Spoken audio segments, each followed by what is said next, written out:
Hello everyone. आज के इस वीडियो में हम बात करेंगे क्लास 11th की हिस्ट्री का चैप्टर नंबर 4 है हमारा तीन वर्ग। इसको यहाँ पे हम डिस्कस करने वाले हैं। देखिए, इस चैप्टर को मैं आपको आसान भाषा में समझाऊंगा।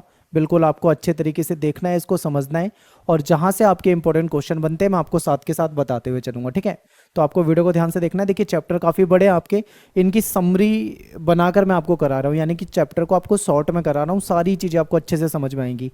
एक बार ध्यान से सिलेबस देखिए, ये सारे चैप्टर आ रहे हैं, इसमें से चैप्टर नंबर 4 करेंगे आज हम, यानी कि जो तीन वर्ग वाला चैप्टर है इसको करने वाले हैं। इससे पहले हमारे ये तीन चैप्टर हो चुके हैं और आपके मिड टर्म एग्जाम के लिए आपको यहाँ तक ही पढ़ना है। ठीक है, मिड टर्म के एग्जाम में आपके यही 4 चैप्टर आएंगे।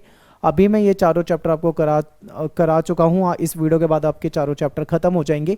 इसके बाद आपको इंपॉर्टेंट क्वेश्चन भी करा दिए जाएंगे। ठीक है, मेरा नाम सत्येंद्र प्रताप है। आपको कुछ डाउट हो तो आप मुझे इंस्टा पे मैसेज कर सकते हैं। एकलव्य स्टडी पॉइंट ये मेरा यूज़र नेम है। जैसे ही मुझे टाइम मिलेगा मैं आपको वहाँ पे रिप्लाई कर दूंगा। आप हमारी वेबसाइट पे जरूर विजिट करें, eklavyastudypoint.com। गूगल पे जाके आपको सर्च करना है, हमारी वेबसाइट मिलेगी, उसमें जाकर आप नोट्स सर्च कर सकते हैं। आपको वहाँ पे नोट्स फ्री में अवेलेबल है, आप पढ़ सकते हो उसको आराम से। ठीक है, तो चलिए स्टार्ट करते हैं वीडियो को। देखिए, ये चैप्टर जो है ये किस पे है, ये तीन वर्ग पे आधारित है। तीन वर्ग कौन से थे इस चैप्टर में, हमको वो तीनों वर्गों के बारे में डिटेल में पढ़ना है। ठीक है, दूसरी चीज, जो यूरोप है, यूरोप में मध्यकाल में क्या होता है और मध्यकाल में यूरोप का जो समाज था वो कैसे परिवर्तित होता है, सामंतवाद का लोगों पे क्या प्रभाव पड़ता है। बहुत सारे क्वेश्चन है जो आपको इस चैप्टर में कवर हो जाएंगे। ठीक है, तो सबसे पहला जो हमारा टॉपिक है वो है तीन वर्ग। तीन वर्ग कौन कौन से हमको ये देखने हैं। ठीक है, समाज जो था वो मेनली तीन वर्गों में बटा हुआ था, वो तीनों वर्ग आपको समझने हैं। ठीक है, एक तो आपका पादरी वर्ग हो जाएगा, दूसरा आपका अभिजात वर्ग हो जाएगा, और तीसरा आपका जो किसान थे या जो कृषक थे, ठीक है, कृषक वर्ग हो जाएगा आपका तीसरा। ये तीन वर्ग थे समाज में, तीनों महत्वपूर्ण है। तीनों के बारे में आपको इस चैप्टर में बताया गया है, और तीनों से रिलेटेड क्वेश्चन पेपर में पूछे जाते हैं, तो आपको तीनों के बारे में पता होना चाहिए। पादरी कौन है सबसे पहले आपको ये पता होना चाहिए। तो देखिए, जो चर्च होती है, चर्च में जो उनके जो धर्मगुरु होते हैं, ठीक है, उनको पादरी कहा जाता है, प्रीस्ट कहा जाता है। या फिर सेकंड नंबर पे आपका अभिजात भी पूछ लेते हैं कि बताइए भाई अभिजात वर्ग किसे कहा जाता है। तो अभिजात वर्ग का मतलब होता है एक ऐसा वर्ग जो कि ताकतवर हो। ठीक है, ताकतवर हो, जिसके पास पैसा हो, यानी कि जिसके पास धन हो, ठीक है, समाज में उसका रुतबा हो, जो मजबूत हो, सत्ता के भी करीब हो, तो ऐसे वर्ग को अभिजात वर्ग कहा जाता है। किसी भी समाज में जो ताकतवर लोग होते हैं, धनी लोग होते हैं, ठीक है, जिनका समाज में रुतबा होता है, जो जाति वगैरह में भी ऊंचे होते हैं, अगर इस तरीके से देखें तो वो अभिजात वर्ग में आते हैं। फिर तीसरा वर्ग था वो था किसान वर्ग। किसान वर्ग आप जानते हो, जो हमारे कृषक होते हैं, जो किसानी करते हैं, खेती करते हैं। ठीक है, ये भी दो प्रकार के थे। अभी यहाँ पे हम नहीं समझेंगे कृषक को दो प्रकार के कौन से थे, आगे जब हम कृषक के टॉपिक पे आएंगे तब पढ़ेंगे। यहाँ पे हमको क्या समझना था, बस इतना समझना है कि इस चैप्टर में तीन वर्गों की बात की गई है। उसमें पादरी वर्ग जो है वो पहले नंबर पे आता है, अभिजात वर्ग जो है वो दूसरे नंबर पे आता है, और कृषक जो है वो तीसरे नंबर पे आता है। और ये तीनों कार्य पे आधारित हैं, यानी काम के हिसाब से, ठीक है, कार्य के आधार पे इनको बांटा गया है। पादरी का काम क्या होता है आप जानते हैं। ठीक है, ये चर्च में रहते हैं तो धर्म से रिलेटेड बातें करते हैं, लोगों को धर्म के प्रति जागरूक करेंगे। ठीक है, ईसाई धर्म का प्रचार करेंगे, ये इनका काम है। अभिजात वर्ग जो है उसका अलग काम हो जाएगा, और कृषक वर्ग जो है उसका अलग काम हो जाएगा। तो तीनों के कार्य अलग है, इसीलिए कार्य के आधार पर इनको बांटा हुआ है। क्लियर है, आगे चलते हैं। लाइन टू लाइन समझाऊंगा, ध्यान से समझना। पहले इंट्रोडक्शन देख लेते हैं कि इस चैप्टर में क्या है। देखिए, तीन वर्ग जो चैप्टर है हमारा, इसमें हमको 9वीं से लेके 16वीं सदी के बीच में जो पश्चिमी यूरोप था, ठीक है, यूरोप में जो जो भी सामाजिक, आर्थिक या राजनीतिक रूप से जो चेंजेस हुए थे, बदलाव हुए थे, उसके बारे में हमें डिटेल में पढ़ना है। मेनली हमें किसके बारे में पढ़ना है, यूरोप में हुए बदलाव के बारे में पढ़ना है। ठीक है, रोमन साम्राज्य के बारे में आपने इससे पहले पढ़ा था। रोमन साम्राज्य का जब पतन हो जाता है, तो रोमन साम्राज्य में क्या था, एक रोमन साम्राज्य के जो शासक थे उन्होंने बहुत बड़े क्षेत्र में, ठीक है, संभाला हुआ था शासन व्यवस्था को, सब कुछ सही चल रहा था। यानी कि केंद्र में देखें, रोमन शासक जो थे उन्होंने अच्छे तरीके से समाज को और अपने साम्राज्य को, दोनों को सही तरीके से संभाल रखा था। लेकिन जैसे ही रोमन साम्राज्य का पतन होता है तो मजबूत केंद्रीय शासन नहीं बचता है, ठीक है। उसके बाद एक नई व्यवस्था आती है जिसको सामंतवाद कहा जाता है, जो कि आगे हम डिटेल में जानने वाले हैं। तो यहाँ से हमको क्या समझना है कि 9वीं से 16वीं सदी के बीच में जो पश्चिमी यूरोप जो था उसमें जो सामाजिक आर्थिक राजनीतिक परिवर्तन हुए उसके बारे में पढ़ना है। तो यही हमारा इस चैप्टर का इंट्रोडक्शन है, ठीक है। और थोड़ा सा समझते हैं। देखिए, जैसे ही रोमन साम्राज्य खत्म हो जाता है तो पूर्वी और मध्य यूरोप के जो ज़्यादातर जो क्षेत्र थे वो अनेक वहाँ पे जर्मन मूल के समूहों ने इटली, स्पेन, फ्रांस के क्षेत्रों पर अधिकार कर लिया था, ठीक है। यानी कि जब रोमन साम्राज्य खत्म होता है तो जर्मन मूल के जो लोग थे उन्होंने क्या करा था, इटली में, स्पेन में, फ्रांस में अपना अधिकार कर लिया, अपना कब्जा कर लिया, आप ऐसे समझ सकते हैं इसे। इस समय में क्या था, कोई भी मजबूत संगठित राजनीतिक बल नहीं था। रोमन साम्राज्य के समय में एक मजबूत राजनीतिक बल था, लेकिन उसके बाद कोई भी मजबूत राजनीतिक बल नहीं बचा था, जिस कारण से क्या होता है, यहाँ पे आए दिन युद्ध होते रहते हैं, ठीक है। आपस में ये लड़ते रहते हैं, युद्ध वगैरह होते रहते हैं। ऐसे में अपनी जमीन की रक्षा करने के लिए संसाधन जुटाना बहुत जरूरी हो गया था, क्योंकि जब आए दिन युद्ध हो रहा है तो युद्ध होगा तो भाई युद्ध में नुकसान भी होगा। ऐसे में समस्या ये होगी कि उनकी जमीन पे कब्जा हो सकता है, ठीक है। तो अपनी जमीन को कब्जे से बचाना है तो हमें संसाधन जुटाने होंगे, ठीक है, यानी इनको संसाधन जुटाने होंगे। इस तरह सामाजिक ढांचे का जो केंद्र बिंदु था वो इस समय में था भूमि पे नियंत्रण, क्योंकि जब भी कभी युद्ध होता है तो युद्ध में जो जमीन है उसको अपने कब्जे में ले लिया जाता था और उस पे रहने वाले जो लोग थे उन पे शासन किया जाता था। यही व्यवस्था हमेशा से चली आई है। तो ऐसे में जब कोई मजबूत शासक बचा नहीं है, आए दिन युद्ध चल रहे हैं, तो ऐसे में अपनी भूमि को बचा कर रखना, अपने नियंत्रण में रखना बहुत जरूरी हो गया था। तो ये इंपॉर्टेंट है, पॉइंट याद रखना है। थोड़ा सा ना डिटेल में समझो। रोमन साम्राज्य जब हमने पढ़ा था, ठीक है, तब हमने क्या देखा था कि रोमन साम्राज्य जो था एक बहुत बड़े क्षेत्र में फैला हुआ था, जिसमें आपका अफ्रीका का हिस्सा भी आ जाता था, ठीक है, इधर से यूरोप भी आ जाता था और कुछ हिस्सा एशिया का भी आ जाता था। तो इस तरीके से 3 महाद्वीपों में जो फैला हुआ साम्राज्य था वो हमने पढ़ा था। आगे देखते हैं, ठीक है। तो ये तो चीजें हमने लास्ट चैप्टर में पढ़ ली थी।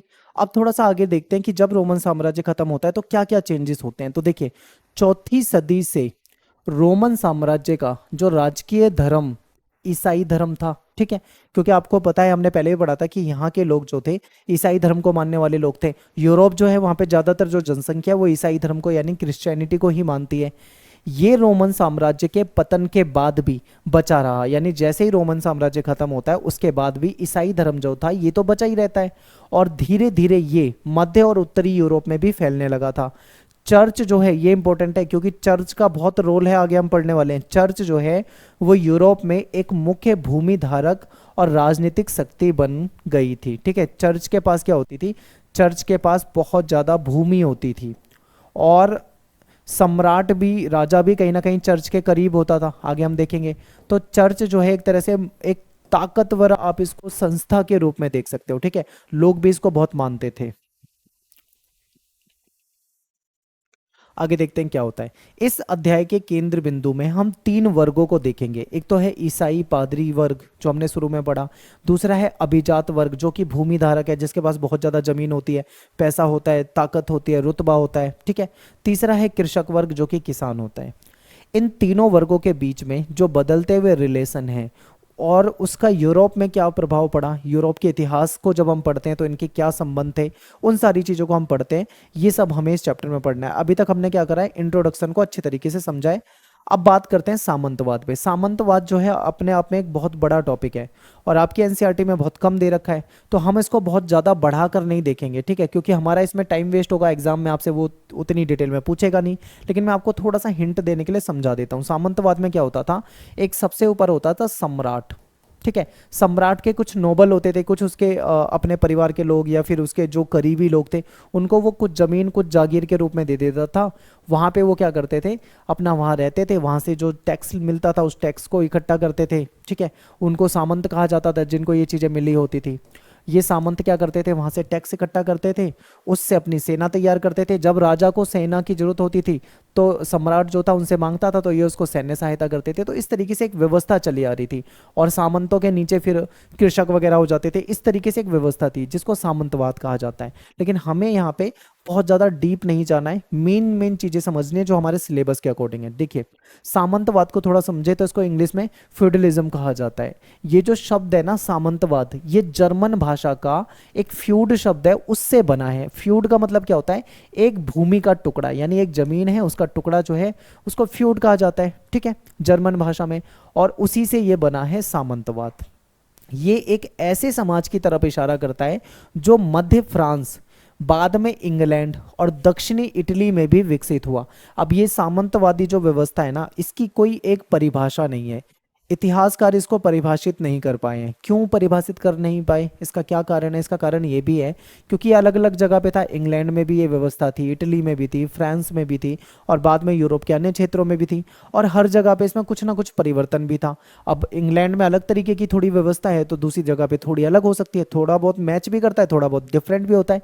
इसलिए इसको परिभाषित कर पाना, ठीक है, मुश्किल है। इसीलिए इसको अलग अलग नज़रिए से देखा जाता है। तो इतिहासकार जो है उन्होंने सामंतवाद शब्द का प्रयोग जो है वो मध्यकालीन यूरोप के आर्थिक, राजनीतिक, सामाजिक और विधिक संबंधों का वर्णन करने के लिए किया है। तो जब भी इतिहासकार सामंतवाद शब्द का इस्तेमाल करते हैं तो वो चले जाते हैं मध्यकालीन यूरोप में। और मध्यकालीन यूरोप में जो आर्थिक व्यवस्था थी, जो राजनीतिक व्यवस्था थी, ठीक है, जो सामाजिक व्यवस्था थी, उसको एक्सप्लेन करने के लिए सामंतवाद का इस्तेमाल करते हैं, क्योंकि सामंतवाद से रिलेटेड ही सब कुछ था। तो ये इंपॉर्टेंट है।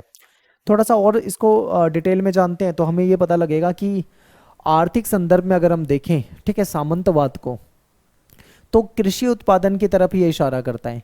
क्योंकि जो सामंत होते थे इनको लॉर्ड भी कहा जाता है, ये भी याद रखना, लॉर्ड, ठीक है, सामंत कह लो या लॉर्ड कह लो। जो लॉर्ड होते थे और जो उनके यहाँ पे काम करने वाले कृषक होते थे, यानी जो किसान होते थे, इनके संबंधों पे आधारित जो व्यवस्था है उसको भी सामंतवाद कहा जाता है। तो ये भी इंपॉर्टेंट है अगर इसको हम आर्थिक नजरिए से देखें तो, ठीक है। हो सकता है आपको थोड़ा समझने में मुश्किल लग रहा हो, तो घबराना नहीं। थोड़ा सा टॉपिक है जहाँ पे बच्चों को समझने में दिक्कत होती है। अगर आपको नहीं भी समझ में आता तो वीडियो को एक बार दो बार देखो, क्लियर है। इसके बाद मैं आपको जब इंपॉर्टेंट क्वेश्चन कराऊंगा ना, तो मैं आपको सारी चीज़ें वो कराऊंगा जो आपके एग्जाम में आती है, आपका उसी से काम चल जाएगा। यहाँ से आपको चैप्टर समझ में आ जाएगा, लेकिन वहाँ पे आपको इंपॉर्टेंट क्वेश्चन मिल जाएंगे, ठीक है। आगे देखिए, किसान जो था वो अपने खेतों में तो काम करता ही था, साथ में उसको लॉर्ड के खेतों में भी काम करना पड़ता था, ठीक है, ये आपको समझना है। लॉर्ड जो है वो एक ऐसा व्यक्ति है जिसके पास बहुत सारी भूमि है, ठीक है। अब मान लीजिए ये उसकी भूमि है, अब इधर किसान है, तो किसान जो है वो अपनी भूमि में खेती करेगा, उसके साथ साथ उसे लॉर्ड की भूमि में भी खेती करनी पड़ती थी, ये होता था। कृषक जो था लॉर्ड को श्रम सेवा देता था, क्योंकि अपनी मेहनत आना कर रहा है उसके खेत पे, तो वो श्रम सेवा हो गई।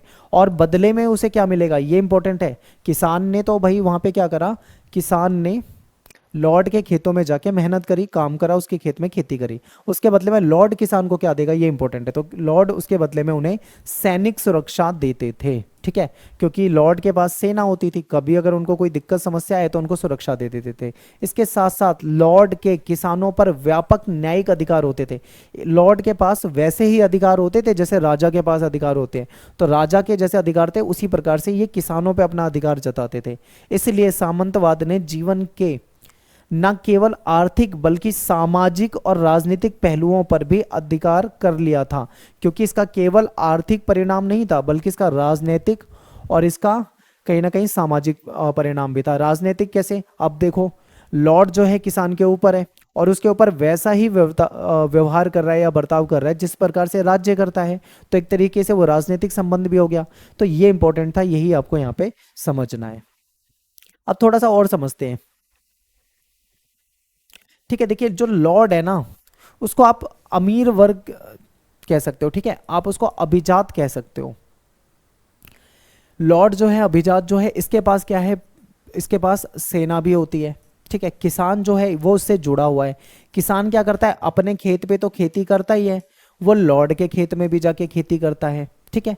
और ये जो लॉर्ड है जिसके पास सेना है वो कहीं ना कहीं इसकी सुरक्षा करने का वादा भी करता है कि अगर तेरे साथ कभी कोई समस्या आई तो मैं अपनी सेना भेज दूंगा। तो इस तरीके से एक रिलेशन इनके बीच में बना हुआ था जो कि हमको समझना था, ठीक है। आगे चलते हैं। हाँ, यहाँ से एक क्वेश्चन कभी कभी आपके पेपर में आ जाता है। फ्रांस जो आप सुनते हो ना, फ्रांस और इंग्लैंड, ठीक है, गॉल कैसे फ्रांस बना इसको समझते हैं। फ्रांस जो आज के समय में फ्रांस नाम है, ठीक है, ये किसी जनजाति के द्वारा दिया गया नाम है। वो कैसे उसका नाम फ्रांस पड़ा था, इसको समझते हैं, हो सकता है पेपर में क्वेश्चन आ जाए।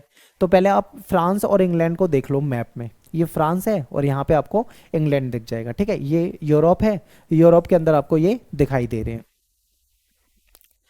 अब फ्रांस के बारे में समझते हैं थोड़ा कि कैसे फ्रांस का नाम पड़ा। देखिए, पहले गौल प्रांत होता था उस जगह का नाम, यानी गौल होता था उसका नाम। रोमन साम्राज्य का एक हिस्सा होता था एक टाइम पे ये। ठीक है, जब हमने रोमन साम्राज्य पढ़ा था तो हमने फ्रांस भी पढ़ा था वहाँ पे, तो ये रोमन साम्राज्य का हिस्सा था।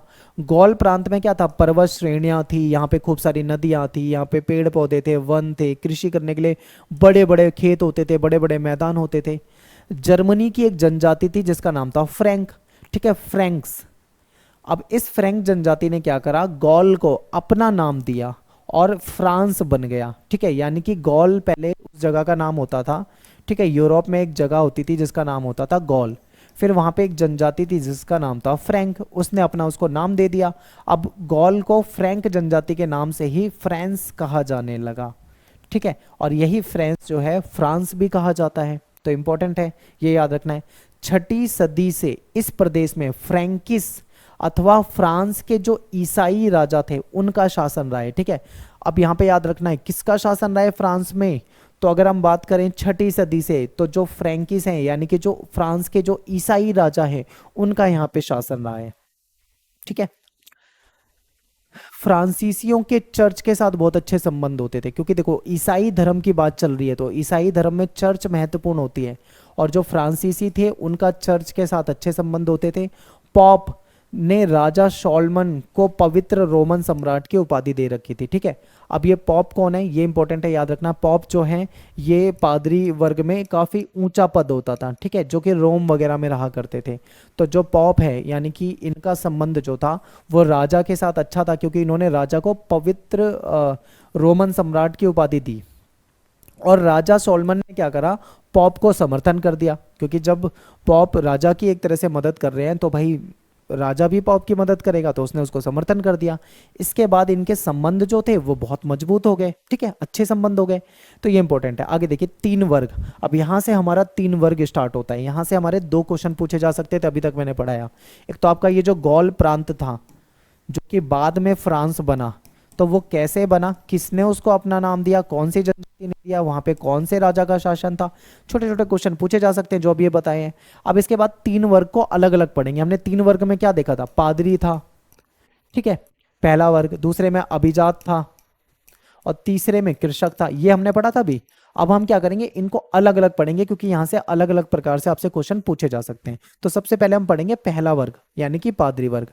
तो इसको देखते हैं। देखिए, पहला वर्ग जो था वो पादरी वर्ग था, सबसे ऊपर। फ्रांसीसी पादरी इस अवधारणा को मानते थे, यानी जो फ्रांसीसी पादरी थे वो इस कॉन्सेप्ट को मानते थे कि हर व्यक्ति कार्य के आधार पे, ये आपसे पूछा जा सकता है किस आधार पे बांटा गया था, काम के आधार पे, यानी कार्य के आधार पे 3 वर्गों में से किसी एक वर्ग का सदस्य है। ठीक है, इंपॉर्टेंट है, हर व्यक्ति किसी एक वर्ग में आ जाता है, या तो वो पादरी वर्ग में आ जाएगा, या वो अभिजात में आ जाएगा, या फिर वो कृषक में आ जाएगा, काम के आधार पे।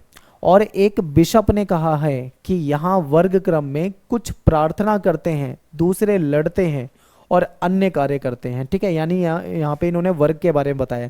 तो सबसे पहले बिशप का क्या मतलब है ये समझ लीजिए। देखिए, जो पादरी लोग होते हैं, पादरियों में जो सबसे ऊंचा वर्ग मान लो या फिर अभिजात कह लो आप, जो धर्म के मामले में अभिजात होते हैं वो बिशप कहलाते हैं। लोग इनका बहुत सम्मान करते थे। ठीक है, जो ईसाई लोग थे, क्रिश्चियन लोग थे, वो पादरी का और बिशप का काफी सम्मान करते थे।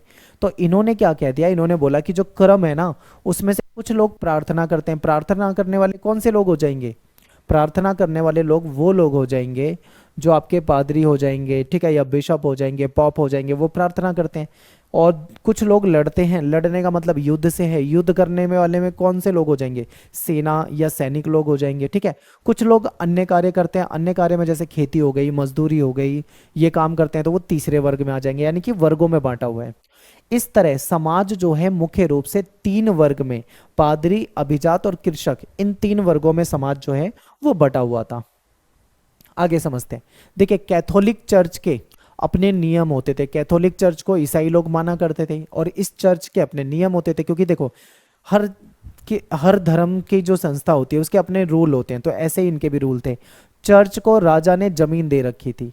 अब चर्च के पास क्या थी, काफी जमीन होती थी।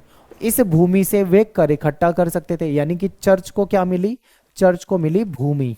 ठीक है, भूमि किसने दी, राजा ने दी। अब चर्च इस भूमि से क्या कर सकती है, कर ले सकती है, यानी कि टैक्स इकट्ठा कर सकती है। तो टैक्स इकट्ठा करेगी तो चर्च के पास क्या आएगा, पैसा आएगा।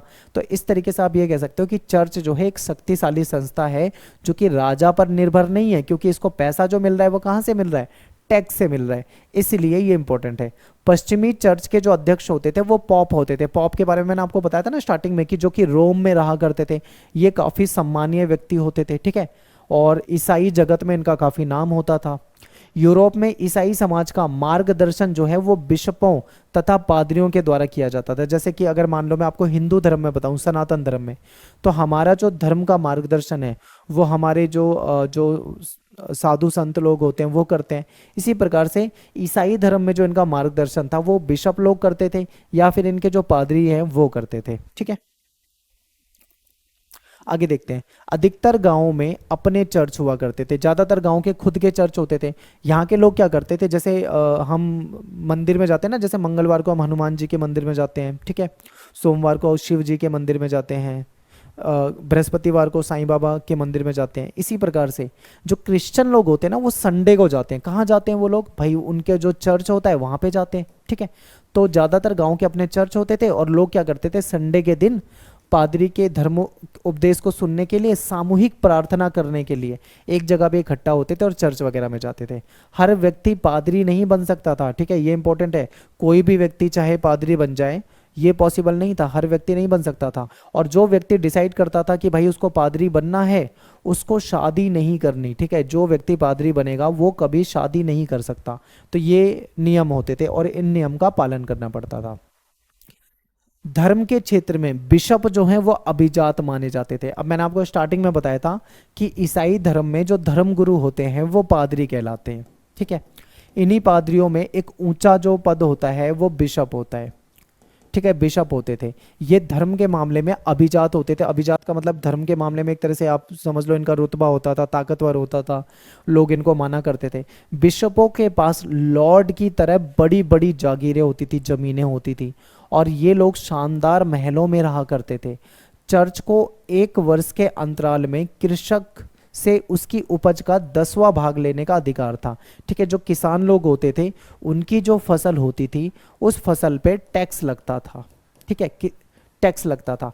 कितने दिन में लगता था, एक साल में एक बार लगता था। ठीक है, कितना लगता था, जो उनकी फसल हो रही है उसका जो 10वां भाग होता है, ठीक है, 10वां हिस्सा चर्च ले लेती थी। किस रूप में, टैक्स के रूप में ले लेती थी। ठीक है, और इसको टीथ कहा जाता था। अब आपके पेपर में क्वेश्चन पूछा जा सकता है, बताइए टीथ से क्या अभिप्राय है। ठीक है, अब आप आराम से बता दोगे भाई, ये क्लियर आपके सामने है। तो ये पेपर में शॉर्ट क्वेश्चन में पूछा जा सकता है, इंपॉर्टेंट है, याद रखना। आगे चलते हैं। चर्च के औपचारिक रीति रिवाज की कुछ महत्वपूर्ण रस्में होती थी। अब समझिए, चर्च के लोग जो कुछ रस्मों को मानते थे वो उन्होंने ले रखा था कहीं और से। कहाँ से, सामंती कुलीनों से। ठीक है, सामंती जो जो जो लॉर्ड होते थे, जो अमीर लोग होते थे, जो कुलीन लोग होते थे, उनके कुछ शिष्टाचार कह लो या आचार व्यवहार कर लो, उनकी चीज़ों का, उनके व्यवहार का की नकल की जाती थी। उनके व्यवहार की नकल ही जो है वो कहीं ना कहीं चर्च में दिखती है। एक एग्जाम्पल आपके सामने देकर अगर बताऊं तो आपको ज़्यादा अच्छे समझ में आएगा। जैसे कि देखो, चर्च वगैरह में जाते हैं तो प्रार्थना जब करते थे तो हाथ जोड़ते थे, सिर झुकाकर इस तरीके से सम्मान देते थे। ठीक है, पादरी वगैरह से भी मिलते हैं, या जो ईश्वर है, गॉड जिनको ये कहते थे, उनके सामने सिर झुकाते थे, वो सम्मान देना होता था। तो ये चीज़ें कहाँ से आई है, तो ये कहीं ना कहीं जो सामंतवादी होते हैं, जो कुलीन लोग होते थे, उन्हीं से ये चीजें आई हैं। यानी कि कुलीनों का, अभिजातों का जो सिस्टम था, जो व्यवहार था, जो शिष्टाचार था, वो चर्च में जा रहा था। चर्च के लोग उसको अपना रहे थे, आप ऐसे कह सकते हो। नाइट जो कि सैनिक होते थे, ये क्या करते थे, ये जब अपने वरिष्ठ लॉर्ड के पास जाते थे तो वहां पे वफादारी के लिए शपथ लेते थे और उनके सामने सिर झुकाते थे। तो इस तरीके की भी नकल की गई है। ठीक है, तो ये आपके सामने उदाहरण देके बताया है। आगे देखते हैं। इसी प्रकार ईश्वर के लिए लॉर्ड शब्द का प्रचलन एक उदाहरण था। ईश्वर के लिए भी लॉर्ड कई बार यूज किया जाता था। स्वामी, लॉर्ड का मतलब स्वामी भी होता है, स्वामी के लिए भी लॉर्ड शब्द का इस्तेमाल किया जाता था। ठीक है, जिसके द्वारा सामंती संस्कृति चर्च के उपासना कक्षों में प्रवेश कर रही थी। कहने का मतलब है कि जो सामंती व्यवस्था में जो चीजें थी वो चर्च में कहीं ना कहीं जा रही थी, चर्च के लोग उसको अपना रहे थे। इस प्रकार अनेक सांस्कृतिक सामंती रीति रिवाजों और तौर तरीकों को चर्च की दुनिया में अपना लिया गया था। जो सामंती व्यवस्था थी उसको चर्च में अपना लिया गया था। वही चीजें आपको 2 से 3 बार यहाँ पे बता रखी है। ये तो था हमारा पहला वर्ग। पहला वर्ग में क्या था? पादरी वर्ग, ठीक है, उसके बारे में पढ़ा लिया। और कई बार आपसे चर्च के बारे में पूछा जा सकता है या फिर आपसे पादरी के बारे में पूछा जा सकता है, तो आप बता सकते हो। दूसरा वर्ग जो है वो बहुत महत्वपूर्ण है। दूसरा वर्ग जो है सेकंड नंबर पे जो आता है वो है अभिजात वर्ग। तो पादरी लोग जो थे उन्होंने खुद को तो पहले वर्ग में रख लिया था, सबसे ऊपर, ठीक है। दूसरे नंबर पे आते थे अभिजात वर्ग, इनको दूसरे नंबर पे रखा गया था। लेकिन रियल में अगर हम देखें तो सामाजिक प्रक्रिया में अभिजात वर्ग जो है इसकी बहुत महत्वपूर्ण भूमिका होती थी, ठीक है, क्योंकि सबसे ज्यादा जो लोग होते थे वो ये महत्वपूर्ण होते थे। अभिजात वर्ग की महत्वपूर्ण भूमिका होने का कारण जो था वो था इनका भूमि पे नियंत्रण, क्योंकि इनके पास भी काफी ज्यादा भूमि होती थी। अभिजात थे, ताकतवर लोग होते थे। एक प्रथा होती थी वहां पे वेस्लेज नाम की प्रथा, ठीक है। तो इस प्रथा के विकास के कारण ये महत्वपूर्ण हो चुके थे। आगे देखते हैं। फ्रांस के शासकों का लोगों से जुड़ाव एक प्रथा के कारण था जिसे वेस्लेस कहा जाता था। ये एक प्रथा थी। यही प्रथा जो थी जर्मन मूल के लोगों में भी थी, ठीक है, जिनमें फ्रैंक लोग हुआ करते थे, इन सभी में ये प्रथा थी। तो इस प्रथा ने कहीं ना कहीं इन सभी को आपस में जोड़े हुआ था। जो बड़े भूस्वामी होते थे, बड़े भूस्वामी का मतलब है जिनके पास बहुत बड़ी बड़ी जमीनें होती थी, और जो अभिजात वर्ग हैं ये दोनों ही राजा के अधीन होते थे। यहाँ पे आपको याद रखना है, राजा यानी कि जिसको हम कहते हैं सम्राट, वो हर हालत में सबसे ऊपर होगा, ठीक है, उसके नीचे ही होंगे सारे। अभिजात जो है वो उसके नीचे होगा, ठीक है। अभिजात में अगर हम देखें तो उसमें बड़े भूस्वामी वगैरह भी हो सकते हैं, ठीक है, या फिर अभिजात होंगे, ये सब राजा के अधीन होंगे। जबकि जो कृषक होते हैं, कृषक भूस्वामियों के भी अधीन होते हैं, ठीक है। भूस्वामी जो है राजा के अधीन है और कृषक जो है वो इनके अधीन है। तो इस तरीके से पूरी एक चैन होती थी। अभिजात वर्ग राजा को अपना स्वामी मान लेता था और वो उसके साथ वचनबद्ध रहता था, हमेशा राजा के प्रति वफादार रहेगा। इस तरीके से स्वामी भक्त होते थे ये। आगे देखते हैं, ये इंपॉर्टेंट है, छोटी सी लाइन है, यहाँ से आपका एक क्वेश्चन बन जाता है। देखिए, जिस प्रकार से राजा का संबंध राजा से संबंध था अभिजात का, उसी प्रकार से बड़े भूस्वामियों का संबंध होता था, उसी प्रकार का संबंध कृषक का बड़े भूस्वामियों से होता था। ये भी इंपॉर्टेंट है, याद रखना है। आगे देखते हैं, जो लॉर्ड हैं, ठीक है, वो दास की रक्षा करते थे और बदले में उसके प्रति उसे निष्ठावान रहना था। इस संबंध में एक रीति रिवाजों के रूप में देखें तो शपथ लिया जाता था, शपथ का विनिमय होता था, शपथ वगैरह ली जाती थी। चर्च में क्या होता था? बाइबल की शपथ ली जाती थी, ठीक है। चर्च में जाते थे, बाइबल की शपथ लेते थे। एक समारोह होता था जिसमें दास जो होते थे उनको भूमि के प्रतीक के रूप में 2-3 तरह की चीजें होती थी। मालिक जो होते हैं, चर्च में जब शपथ दिलाई जाती थी तो जो दास लोग होते हैं उन दास लोगों को या तो कोई अधिकार पत्र, ठीक है, आप इसको लेटर मान लो, या तो उनको कोई लेटर दे देते थे, ठीक है, या फिर उनको कोई छड़ी दे देते थे जमीन के प्रतीक के रूप में, या फिर मिट्टी का एक डला दे देते थे।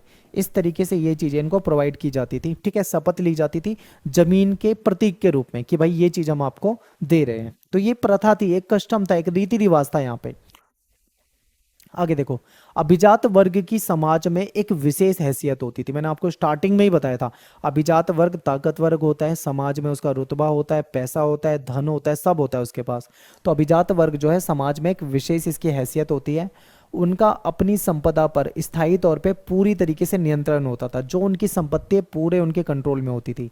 वो अपनी सैन्य क्षमता, यानी उनके पास सेना भी होती थी, वो सैन्य क्षमता को बढ़ा भी सकते थे, ठीक है। और इनकी सेना जो है वो सामंती सेना कहलाती थी।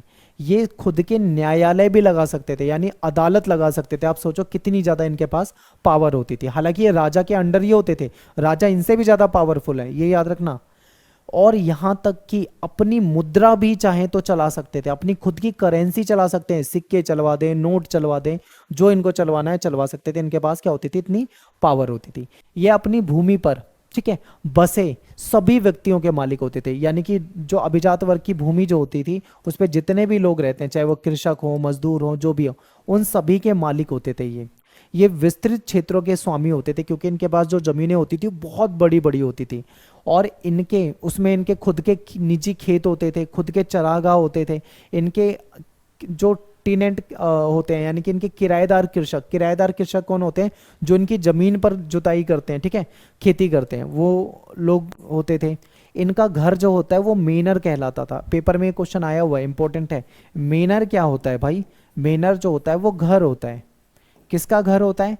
अभिजात वर्ग का घर होता है, ठीक है, अमीर लोगों का घर होता है। अब अमीर लोगों का घर होता है तो कैसा होता होगा? लग्जरी होता होगा। क्लियर है? आगे देखते हैं।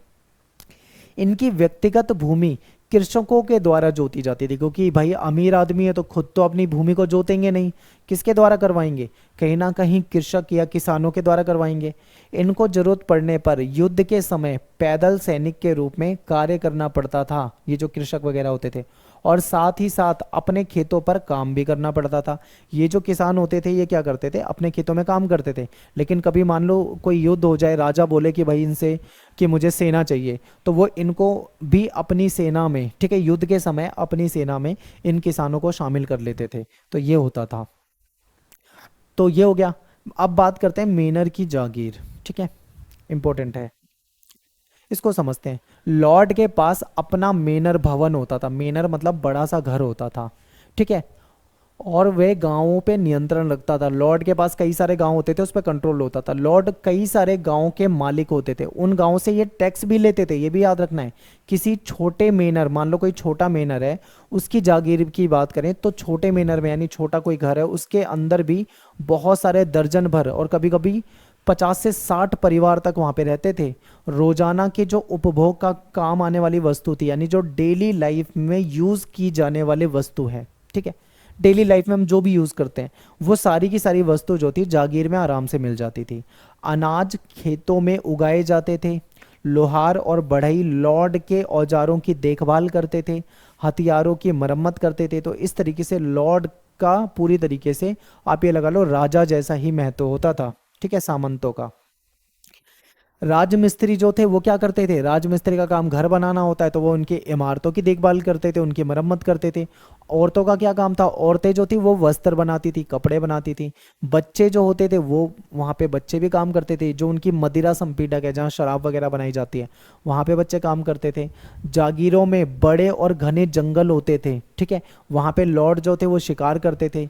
यहाँ पे चरागाह भी हुआ करते थे, और उन चरागाहों में उनके पशु, घोड़े, जो भी वो जानवर पालते थे वो चरा करते थे। तो इस तरीके से देखा जाए तो जागीरें जो थी काफ़ी बड़ी बड़ी होती थी, ठीक है।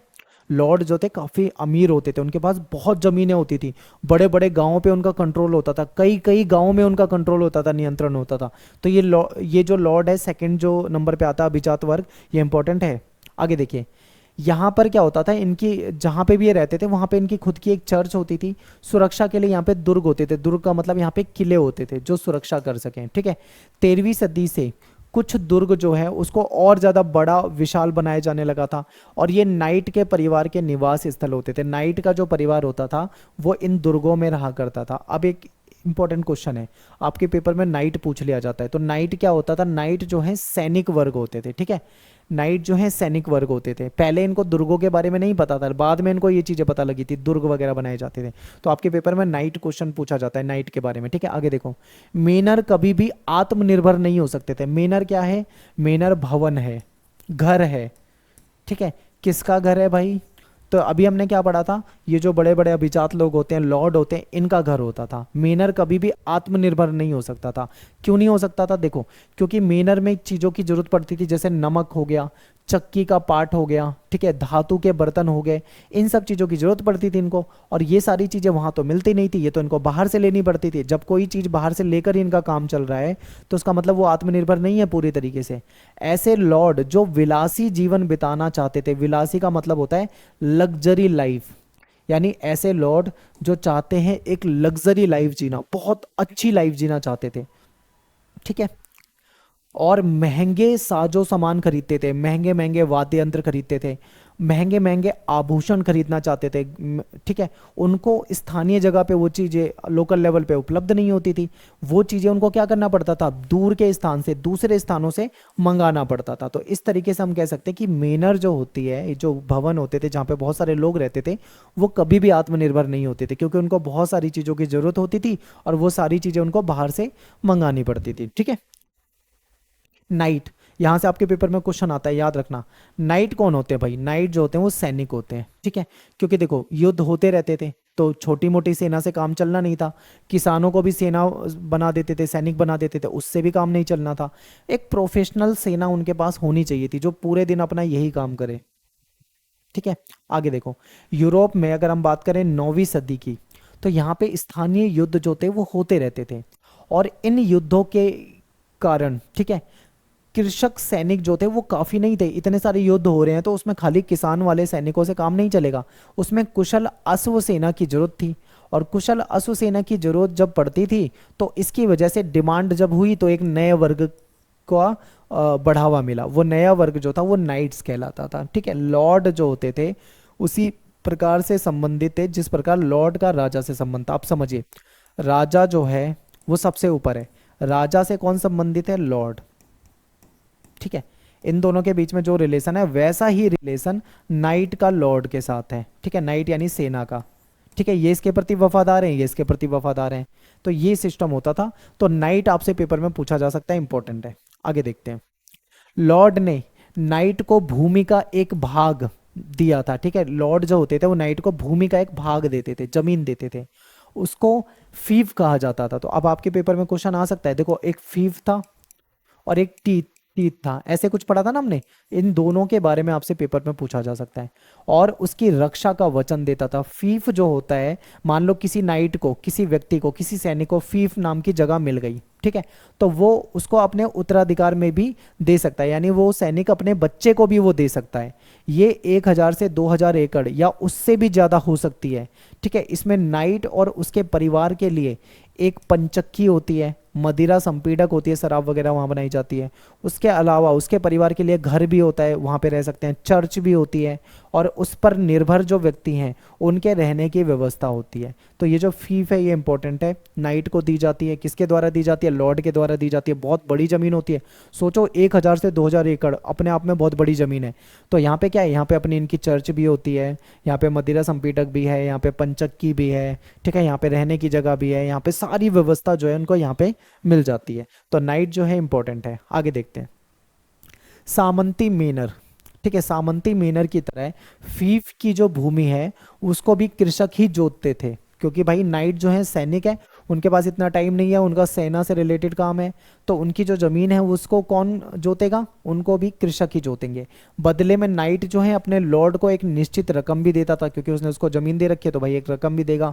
और युद्ध की स्थिति में उसकी तरफ से लड़ने का वचन देता था कि कभी भी युद्ध हो जाएगा तो मैं आपकी तरफ से लड़ूंगा। ऐसा वचन कौन देता था, नाइट देता था। किसको देता था, लॉर्ड को। अब समझिए, मान लो कभी राजा जो है, सम्राट जो है सबसे ऊपर है, राजा को कोई युद्ध लड़ना है तो वो किससे कांटेक्ट करेगा, राजा, जो उसका लॉर्ड है, जिसने उसको नियुक्त कर रखा है, लॉर्ड को। और लॉर्ड के पास अपनी सेना होती है और नाइट होते हैं, तो ये इसको बोलेगा कि भाई आ जाओ, युद्ध हो गया, युद्ध की तैयारी करो, ठीक है। तो वो राजा के लिए काम करते थे। तो इस तरीके से पूरा एक सिस्टम था, एक चैन बनी हुई थी। अपनी सैन्य योग्यताओं को बनाए रखने के लिए नाइट जो थे वो रोजाना अपना समय बाड़ बनाने में, घेराबंदी करने में और पुतलों से रण कौशल करने में, ठीक है, अपने बचाव का अभ्यास करने में निकालते थे। क्योंकि भाई देखो, कोई भी सैनिक हो उसके लिए प्रैक्टिस जरूरी है, ठीक है। तो वो अपना रण कौशल बनाए रखने के लिए प्रैक्टिस करते थे। तो प्रैक्टिस करने के लिए वो क्या करते थे, बाड़ लगाते थे, मेहनत का काम होता था, ठीक है, और घेराबंदी करने का काम करते थे, पुतलों के साथ रण कौशल करते थे, लड़ाई की पूरी प्रैक्टिस करते थे, युद्ध की, अपने बचाव का अभ्यास करते थे कि कल को युद्ध हो जाए, कोई उन पर आक्रमण करे तो खुद को कैसे बचाएंगे, यानी पूरा लड़ने के लिए तैयारी जो होती थी वो तैयारी करते थे। नाइट जो है अपनी सेवाएं दूसरे लॉर्ड को भी दे सकते थे, इंपॉर्टेंट है।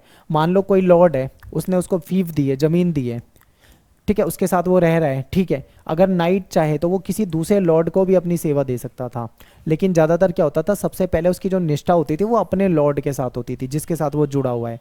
12वीं सदी से गायक फ्रांस के मेनरों में वीर राजाओं, इंपॉर्टेंट है ये लाइन याद रखो, मैं आपको दोबारा समझाता हूँ। देखो, 12वीं सदी से जो गायक होते हैं, जो सिंगर होते हैं, जो गाना गाते हैं, वो फ्रांस के जो मेनर हैं, मेनर आप जानते हो जो रहने की जगह होती है, घर होते हैं, उसमें जो वीर राजा होते थे और जो नाइट्स होते थे, ठीक है, नाइट्स मतलब जो वीर होते थे, जो वीर सैनिक होते थे, उनकी कहानी उनके गीतों के रूप में सुनाते थे और घूमते रहते थे, राजाओं के बारे में गीत गाते थे, ठीक है, और उनके जो सैनिक होते थे, सैनिकों के बारे में गीत गाते थे।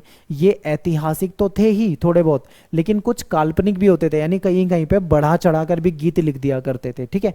उस काल में जब बहुत अधिक संख्या में, ज़्यादातर लोग पढ़े लिखे नहीं होते थे, किताब वगैरह पांडुलिपि वगैरह नहीं पढ़ सकते थे, ठीक है, पांडुलिपियाँ भी इतनी ज़्यादा नहीं होती थी, तो ये जो घूम घूम घूम कर जो चारण गीत गाए जाते हैं, यही गाया करते थे। अब ये चारण शब्द लिखा हुआ है, चारण का मतलब क्या होता है ये भी याद रखो।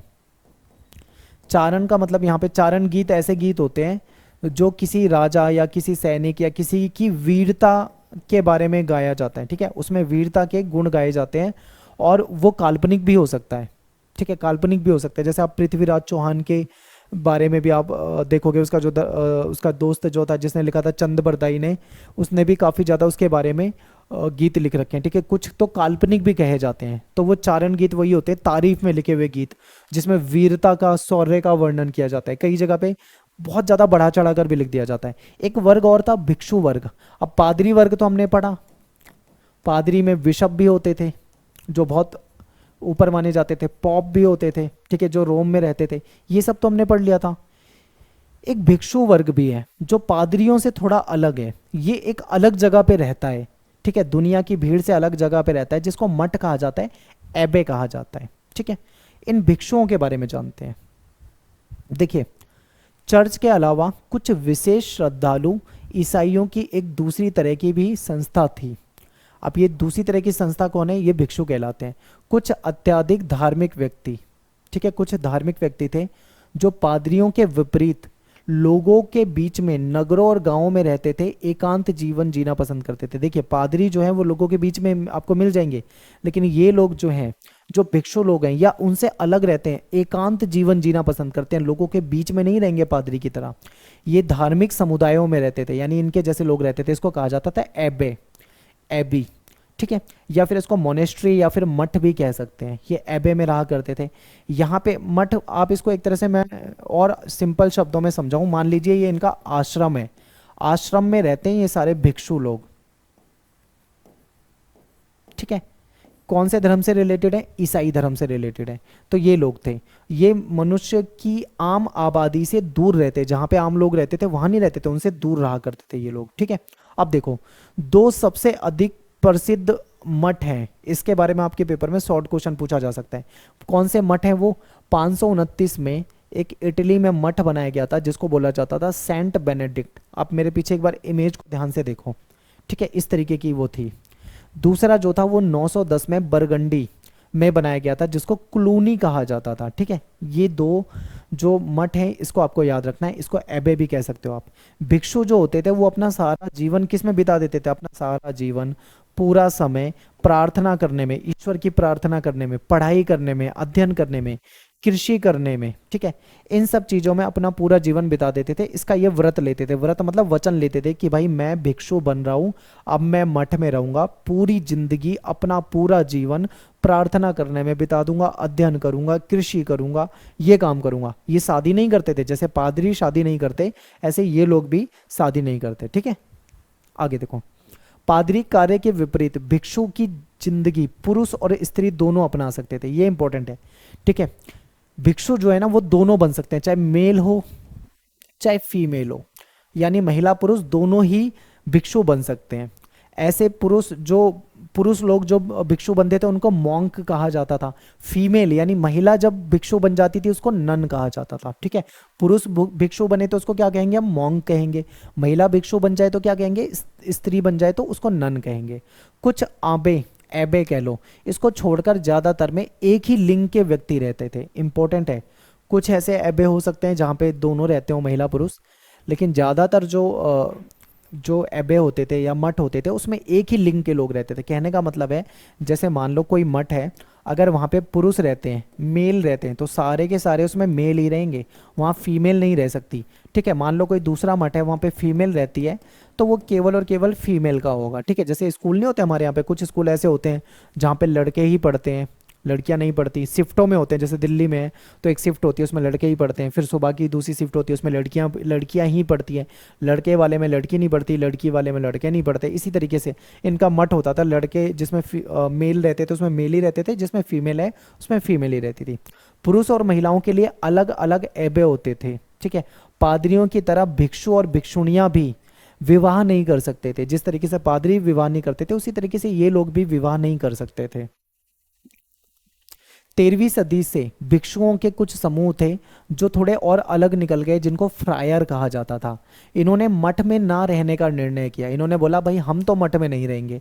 ये एक स्थान से दूसरे स्थान पे घूमते थे, घूम घूम कर लोगों को उपदेश देते थे, और दान से जो भी पैसा मिलता था, जो भी दान में मिलता था, उससे अपनी जिंदगी चलाते थे। इसको फ्रायर कहा जाता है। तो ये भिक्षु का एक अलग टाइप हो गया ये। ठीक है, एक भिक्षु ऐसे हैं जो मठों में रहते हैं, एक भिक्षु ऐसे हैं जो कि मठ में भी नहीं रहते, बाहर रहते हैं। ठीक है, कुछ पादरी लोग हैं जो आम लोगों के बीच में ही रहते हैं। तो तीनों के बारे में अलग अलग जो अंतर है वो आपको पता होना चाहिए। ठीक है, नेक्स्ट हमारा टॉपिक चर्च और समाज, इसको समझते हैं। देखिए, यूरोपवासी जो थे वो ईसाई बन गए थे, क्योंकि ज़्यादातर लोग ईसाई धर्म ही मानते थे। लेकिन अभी भी कुछ हद तक चमत्कार और रीति रिवाजों से जुड़े अपने जो इनके पुराने विश्वास थे, इसको नहीं छोड़ पाए ये लोग। अभी भी चमत्कार वगैरह पे विश्वास करते थे।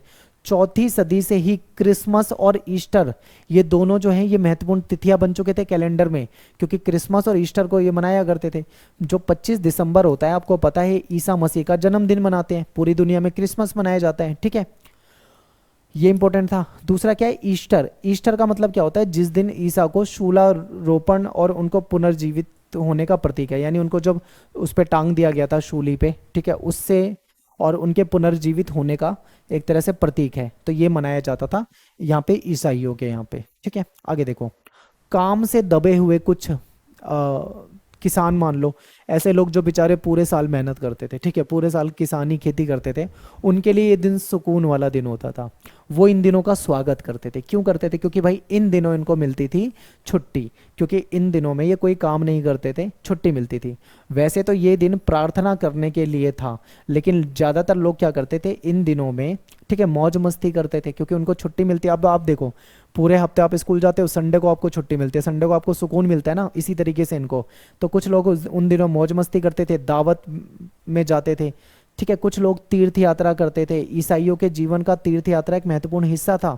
बहुत सारे लोग थे जो शहीदों की समाधियों पे जाते थे, ठीक है, कुछ लोग गिरजाघर में जाते थे, चर्च वगैरह में जाते थे। तो छुट्टी का दिन होता था तो लोग अपने अपने अकॉर्डिंग उसको बिताते थे।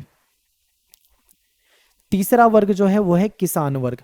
किसान वर्ग जो है दो तरह का होता था। मैंने आपको स्टार्टिंग में बताया था, कृषक जो थे वो दो तरीके के थे, एक स्वतंत्र और एक बंधक। स्वतंत्र किसान कौन थे, बंधक किसान कौन थे, इसको समझते हैं। ठीक है, थोड़ा डिटेल में समझेंगे। तीसरे वर्ग की बात करते हैं। दो वर्ग तो हमने देख लिए हैं, ठीक है। तीसरा वर्ग जो था वो कृषक वर्ग था, यानी कि जो किसान लोग थे, ठीक है। ये एक विशाल समूह था, क्योंकि किसानों की जो संख्या होती थी वो बाकियों से काफी ज्यादा थी, और पहले दो वर्गों का भरण पोषण यही करते थे। समझिए कैसे। पहले दो वर्ग कौन से थे, आपने देखा था, पादरी वर्ग हो गया और अभिजात वर्ग हो गया, ठीक है। इनका भरण पोषण यही कर रहे हैं कृषक, क्योंकि भाई ये अनाज उगाते हैं। कृषक क्या करते हैं, खेती करते हैं और अनाज उगाते हैं, और इस अनाज का इस्तेमाल ये भी करते हैं। तो एक तरह से उनका भरण पोषण करने वाले यही थे। कृषक जो होते थे, किसान जो होते थे, वो दो प्रकार के थे। एक तो थे स्वतंत्र और एक थे दास, जिसको कृषि दास भी कहा जाता है, ठीक है। कृषि दास जो थे उन पे कुछ शर्तें होती थी, उनको वो माननी पड़ती थी लॉर्ड की। तो ये चीजें आपको ध्यान रखनी है। आगे चलते हैं, देखते हैं, ध्यान से समझना। देखिए, जो पुरुष होते थे, ठीक है, जितने भी मेल हैं, पुरुष हैं, उनको सैनिक सेवा देना, ठीक है, सैनिक सेवा में योगदान देना कंपलसरी था, जरूरी था। कम से कम कितना, एक साल में कम से कम 40 दिन, ठीक है, साल में कम से कम 40 दिन उनको सेना में सेवा करना जरूरी था। ये पुरुषों के लिए रूल थे वहां पे। कृषकों के परिवारों को लॉर्ड की जो जागीर होती थी उस पर जाकर काम करने के लिए, ठीक है, जाना ही पड़ता था। उसमें सप्ताह के 3 या उससे अधिक कुछ दिन निश्चित करने पड़ते थे, ठीक है। जो लॉर्ड है, लॉर्ड की जो जागीर है, वहाँ पे इन किसानों को, इन कृषकों को काम करना है, इनके खेतों पे काम करना है। उसके लिए क्या था, वीक में कम से कम इनको फिक्स करने पड़ते थे 3 दिन, या फिर उससे ज़्यादा 4 दिन भी हो सकते हैं, 3 से 4 दिन उनको निश्चित करने होते थे कि भाई हम इस दिन पे आकर यहाँ पर खेती करेंगे, ठीक है। आगे देखते हैं। इस श्रम से होने वाला जो उत्पादन था, इसको क्या कहा जाता था, श्रम अधिशेष कहा जाता था। ये सीधे लॉर्ड के पास जाता था, यानी लॉर्ड की जागीर में, लॉर्ड की जमीन में, लॉर्ड के खेत में इन्होंने जाके काम करा, उससे जो भी इनको उपज प्राप्त हुई वो लॉर्ड को चली जाती थी, ठीक है। आगे देखते हैं। इसके अलावा और भी श्रम कार्य थे, यानी कि मेहनत वाले कई सारे काम थे। जैसे मान लीजिए गड्ढा खोदने का काम हो गया, या जो लकड़ी होती है जो जलाने के लिए यूज़ की जाती है उसको इकट्ठा करने का काम हो गया, ठीक है। खेतों के चारों ओर बाड़ बनाना है, इस तरीके से जो बाड़ बनाई जाती है, ठीक है, उसको घेरा बनाया जाता है वो, या फिर सड़कें या इमारतों की मरम्मत करना, उसको रिपेयरिंग करना, ठीक है। ये सारे काम कराने की भी उम्मीद इनसे की जाती थी, और इनके लिए इन्हें कोई मजदूरी नहीं मिलती थी, ठीक है। एक तरह से एक कृषि दास हैं, यानी कि एक तरह से गुलाम है, आप ये मान लो। इनको लॉर्ड के यहाँ पे काम करना ही करना है, और उसके बदले में इनको कोई मजदूरी भी नहीं मिलेगी, ठीक है। और मजबूरी है इनकी कि इनको उनके पास काम करना ही करना है। खेतों में मदद करने के अलावा जो महिलाएं होती थी, ये भी इंपॉर्टेंट है, महिलाएं और बच्चे जो थे ये भी काम करते थे, ठीक है। महिलाएं क्या काम करती थी, जैसे सूत काटने का काम हो गई, कपड़ा बुनने का काम हो गया, मोमबत्ती वगैरह बना देती थी, ठीक है। लॉर्ड के लिए अंगूरों से रस निकालकर शराब बनाई जाती थी, मदिरा बनाई जाती थी, वो वाला काम महिलाएं कर देती थी। और इसके साथ एक प्रत्यक्ष कर टैली था। अब ये इंपॉर्टेंट है कि एक कर होता था, एक टैक्स होता था, इनसे वो टैक्स लिया जाता था, उसका नाम था टैली। अब ये टैली क्या है आपको याद रखना है, ये कृषकों के द्वारा लिया जाता है, ठीक है, कृषकों पर लिया जाता है, यानी कृषकों से लिया जाता है। ना तो इसको पादरी देंगे और ना ही इसको अभिजात वर्ग देंगे, इनसे ये कर नहीं लिया जाएगा, ये तो कर से मुक्त है। लेकिन जो कृषक लोग हैं, जो किसान लोग हैं, उनसे ये कर लिया जाता है, ठीक है। तो ये इंपॉर्टेंट है, ये याद रखना, हो सकता है आपके पेपर में पूछ ले। आगे देखिए, कृषिदास जो होते थे, यानी जो गुलाम कृषक होते थे, वो अपने गुजारे के लिए लॉर्ड की भूमि पर ही खेती करते थे। इसलिए उनको जो उनकी जो उपज होती थी उस खेती से, उस मेहनत से, वो सारी लॉर्ड के पास चली जाती थी, ठीक है, लॉर्ड को मिल जाती थी। वो उनकी भूखंडों, यानी उनकी जो जमीन होती थी उस पर कृषि करते थे, जो केवल लॉर्ड के स्वामित्व में थी, यानी उन उन खेतों में खेती करते थे जिसका स्वामी जो होता था वो लॉर्ड होता था, केवल और केवल लॉर्ड का अधिकार उस पर होता था। इसके लिए उन्हें कोई मजदूरी नहीं मिलती थी, ये अभी हमने सब कुछ पढ़ा है। और ये लॉर्ड की आज्ञा के बिना जागीर नहीं छोड़ सकते थे, ये इंपॉर्टेंट है। जब तक लॉर्ड परमिशन नहीं देगा तो कोई गुलाम कृषक अपनी जागीर को नहीं छोड़ सकता, उसकी जागीर में ही रहना उसकी मजबूरी है। कृषिदास केवल अपने लॉर्ड की चक्की में ही अपना आटा पीस सकते हैं, किसी दूसरी चक्की में भी नहीं जा सकते, ठीक है। उनके तंदूर में ही अपनी रोटी बना सकते हैं, सेक सकते हैं, और उनकी मदिरा संपीडक में मदिरा और बियर तैयार करते हैं, यानी शराब बनाते थे और बियर बनाते थे, ये इनका काम था, ठीक है। यानी कि एक तरह से उनके गुलाम है पूरी तरीके से, लॉर्ड के चंगुल में फंसे हुए हैं, ठीक है। उन्हीं की जमीन पे खेती करनी है, वो खेती के मजदूरी भी नहीं मिलेगी, ठीक है, उपज भी लॉर्ड के पास चली जाएगी। उसके अलावा कहीं दूसरी उसमें रोटी भी नहीं पका सकते किसी दूसरे की, ठीक है, तंदूर में जाके, ना किसी दूसरे की चक्की में अपना आटा पीस सकते हैं, ठीक है, गेहूं पीस सकते हैं, सॉरी। तो ये सारे काम होता था, ये इंपॉर्टेंट है।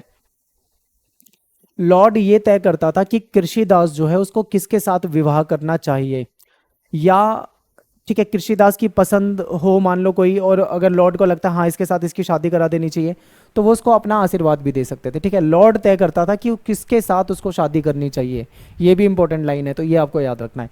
तो ये तो थे ऐसे कृषक जो कि एक तरह से गुलाम थे, लॉर्ड के गुलाम होते थे, वहीं पे वो खेती वगैरह करते थे। इसके बाद एक टॉपिक है इंग्लैंड का, यहाँ से आपके पेपर में क्वेश्चन आता है। देखिए, सामंतवाद का विकास जो है इंग्लैंड में 11वीं सदी से हुआ था। 6ठी सदी में मध्य यूरोप में अगर हम देखें तो एंजिल कहा जाता था, ठीक है, एंजिल और सैक्सन, ये इंग्लैंड में आके बस गए थे, और इंग्लैंड देश का नाम जो था वो एंजिल लैंड कहलाता था। इंपॉर्टेंट है, याद रखना, आज के समय में जो हम इंग्लैंड बोलते हैं ना उसको एंजिल कहा जाता था, एंजिल लैंड। तो यहाँ पे एंजिल और सैक्सन नाम के लोग आके यहाँ पे ये बसे थे, तो उसके बाद इसका एंजिल लैंड के नाम पे इसका रूपांतरण हुआ था। 11वीं सदी में नॉर्मैंडी के ड्यूक विलियम ने एक सेना के साथ इंग्लिश चैनल जो था उसको पार करा, ठीक है, और इंग्लैंड के सैक्सन राजा जो होते थे वो उन सैक्सन को उसको हरा के वहां से हटा दिया था। इस समय क्या होता है, फ्रांस और इंग्लैंड में क्षेत्रीय सीमाओं और व्यापार से उत्पन्न होने वाले जो विवाद थे, इस कारण इनके बीच में युद्ध होते ही रहते थे, क्योंकि इनके बीच में विवाद चलता ही रहता था। ये आपको ना मैप में ज़्यादा समझ में आएगा, मैं आपको मैप में दिखाता हूँ।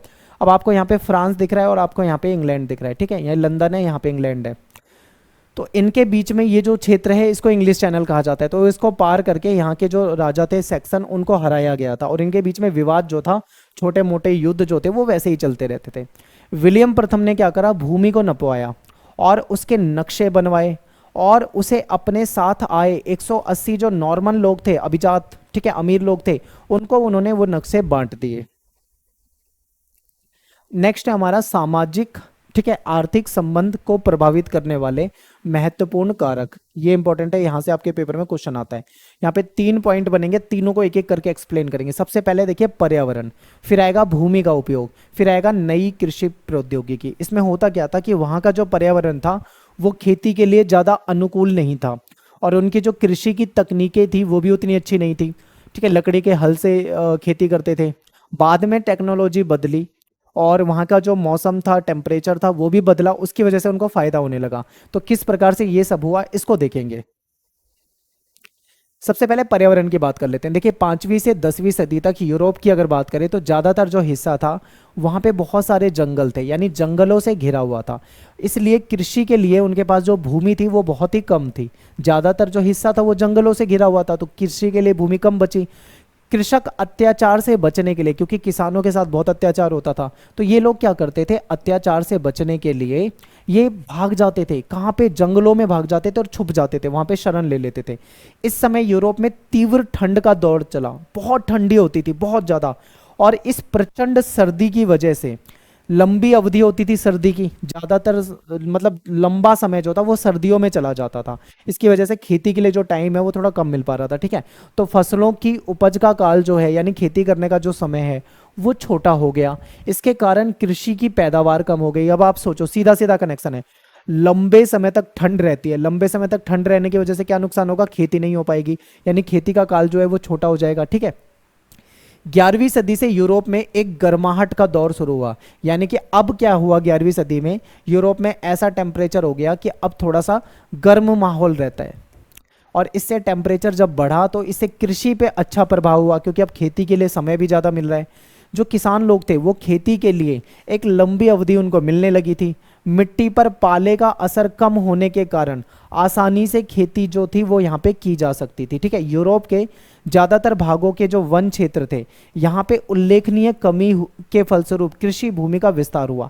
पहले यहाँ पे क्या था, हमने क्या पढ़ा था कि पहले यहाँ पे जंगल ज़्यादा थे, खेती की ज़मीन कम थी। अब यहाँ पे खेती की ज़मीन ज़्यादा हो रही है, जंगल कम होते जा रहे हैं, और टेम्परेचर भी बढ़ गया है, तो यानी खेती का इनको टाइम भी ज़्यादा मिल रहा है। तो इसलिए अब कृषि की पैदावार जो है पहले के मुकाबले ज़्यादा हो गई। लेकिन कमी अभी भी है, याद रखना, अभी भी कमी है। पैदावार जरूर बढ़ी है, लेकिन कुछ ना कुछ अभी भी कमी है।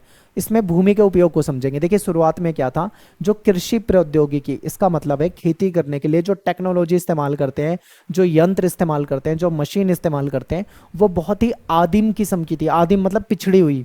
यांत्रिक मदद, यानी कि मशीन के नाम पर अगर देखें तो किसानों के पास केवल बैलों की जोड़ी होती थी, यानी बैल होते थे, और लकड़ी का हल होता था। अब आप सोचो, इनके पास और कोई टेक्नोलॉजी नहीं है, बैल हैं और हल है, उसी से ये खेती कर रहे हैं। तो आपको समझ में आ जाएगा, टेक्नोलॉजी नहीं है तो कहीं ना कहीं समस्या होगी यहाँ पे। तो देखिए, ये जो हल होते थे लकड़ी के, केवल पृथ्वी की सतह को खुरसते थे, यानी जहां पे ये हल चलते थे मिट्टी में, सतह को ही खुरच पाते थे, अंदर तक गहराई तक उस मिट्टी को नहीं खुरसते थे, ठीक है। ये भूमि की प्राकृतिक जो उत्पादकता है उसको पूरी तरीके से बाहर निकाल पाने में असमर्थ है, और इसलिए कृषि में अत्यधिक परिश्रम करना पड़ता था। बहुत ज़्यादा मेहनत लगती थी खेती करने के लिए, ठीक है, ज़्यादा मतलब परिश्रम हो रहा था, और उत्पादन जो था उतना ज़्यादा नहीं मिल पाता। आगे देखिए क्या होता है फिर। भूमि को प्राय 4 वर्ष में एक बार हाथ से खोदा जाता था, यानी 4 साल में एक बार हाथ से खोद रहे हैं, ठीक है। उसमें बहुत ज्यादा मानव श्रम की आवश्यकता थी, क्योंकि आप सोचो कि हाथ से अगर खोदेंगे फावड़े से या किसी भी यंत्र से तो कितनी ज्यादा मेहनत लगेगी। साथ ही फसल चक्र की बात करें, फसल चक्र मतलब एक साल में कितनी बार वो कौन कौन सी फसलें उगा रहे हैं, इस तरीके से अगर फसल चक्र को देखें तो वो भी मतलब उसका तरीका भी जो था वो सही तरीका इस्तेमाल नहीं हो रहा था। भूमि को इन्होंने दो हिस्सों में बांट दिया था। ठीक है, एक भाग में ये क्या करते थे, शरद ऋतु में गेहूं बो देते थे, दूसरे भाग को ये खाली रख देते थे, यानी परती छोड़ देते थे। अगले वर्ष क्या करते थे, भूमि पर राई बो देते थे। तो इस तरीके से इनकी खेती चल रही थी, ज्यादा इसमें इनको लाभ नहीं हो रहा है। इस व्यवस्था के कारण मिट्टी की जो उर्वरता है वो धीरे धीरे कम होने लगी, उसका ह्रास होने लगा, क्योंकि जो सही चक्र होता है ना कृषि का, वो ये नहीं कर पा रहे थे। ठीक है, ना इनके पास यंत्र थे, इसकी वजह से जो उर्वरकता है उसका कहीं ना कहीं ह्रास हो रहा था। अकाल पड़ने लगे, समस्या ये हो गई। लोग जो थे वो कुपोषण का शिकार होने लगे, विनाशकारी अकाल पड़ने लगे थे, बार बार अकाल पड़ रहे थे, जिससे कि क्या हो रहा था, जो गरीब लोग थे उनका जो जीवन था, उनकी जिंदगी थी, वो बहुत ज़्यादा दुख वाली हो रही थी, समस्या ही समस्या हो रही थी। ऐसे में क्या करेंगे भाई, तो फिर आती है नई टेक्नोलॉजी। ठीक है, नई कृषि प्रौद्योगिकी। अब जब नई टेक्नोलॉजी का ये लोग इस्तेमाल करने लगे तो इनकी खेती का उत्पादन जो है वो बहुत तेजी से बढ़ा और इनको बहुत ज़्यादा फायदा होने लगा। अभी देखो हमने क्या पढ़ा कि कुपोषण हो रहा था, लोग परेशान थे, मर जाते थे। आगे देखो क्या था, 11वीं सदी तक विभिन्न प्रौद्योगिकियों में बदलाव के प्रमाण मिलते हैं, यानी कि 11वीं सदी तक कुछ सबूत मिले हैं कि इन्होंने टेक्नोलॉजी में कुछ बदलाव करे। मूल रूप से बात करें, लकड़ी के जो हल होते थे उसको बंद करके उसके स्थान पर लोहे की भारी नोक वाला जो हल था वो यूज किया जाने लगा। अब जो लकड़ी का हल है, ठीक है, ये जो है अगर इसकी जगह पे लोहे की नोक लगा दी जाए तो वो जमीन को अच्छे से खुरच पाएगी, ज्यादा गहराई तक खुरच पाएगी। ठीक है, और सांचेदार जो पटरे होते हैं उसका भी उपयोग होने लगा था। ऐसे हल ज्यादातर गहरा खोद सकते थे। ठीक है, और सांचेदार पटरे सही ढंग से ऊपर की जो मिट्टी थी उसको पलट देते थे। तो इससे क्या होता था, अच्छे तरीके से जमीन को खोद पा रहे हैं और अच्छे तरीके से जमीन की उर्वरक क्षमता को यूज कर पा रहे हैं। ठीक है, तो कहीं ना कहीं इसका फायदा होगा, बिल्कुल होगा। इसके फलस्वरूप भूमि में जो पौष्टिक तत्व होते हैं उसका अच्छे तरीके से उपयोग होने लगा, जो कि पहले नहीं होता था। पशुओं को हलों में जोतने के तरीके में सुधार हुआ। ठीक है, अब क्या था, गले के स्थान पर जुआ जो है, यानी जो जब वो बांधा जाता है ना, बैल होते हैं उनके गले पे वो बांधा जाता है। ठीक है, लकड़ी का वो लगाया जाता है, उसमें हल लगते हैं। ठीक है, उसको बांधा जाने लगा। इससे क्या हुआ, जब पशुओं को ज्यादा शक्ति मिलने लगी तो वो और अच्छे से काम करने लगे। घोड़े के खुरों पर देखें तो वहां पे लोहे की लाल लगाई जाने लगी, इससे उनके जो खुर होते हैं वो घिसने से बच जाते थे। तो धीरे धीरे इन्होंने टेक्नोलॉजी को बदला।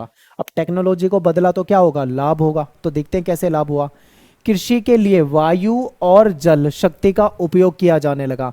ठीक है, पहले ये मशीन नहीं इस्तेमाल करते थे ज़्यादा, लेकिन अब ये वायु शक्ति, ठीक है, और जल शक्ति का इस्तेमाल कर रहे हैं। यूरोप में अन्न को पीसने के लिए, यानी अनाज को पीसने के लिए और अंगूर का रस निचोड़ने के लिए इन्होंने जल शक्ति और वायु शक्ति से चलने वाले जो कारखाने थे वो स्थापित कर दिए।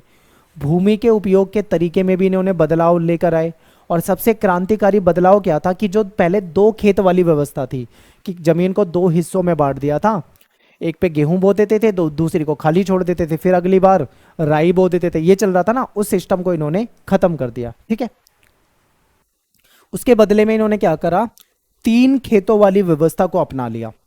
इससे इनको फायदा हुआ। 3 खेतों वाली व्यवस्था क्या है ये समझिए।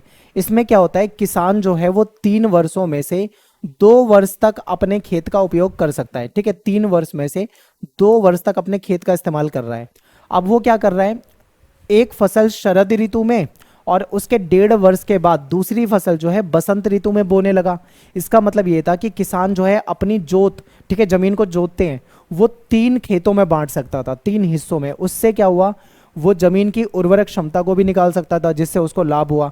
और मानव उपभोग के लिए एक खेत में शरद ऋतु में गेहूं बो देता था या राई बो सकता था। ठीक है, एक खेत में।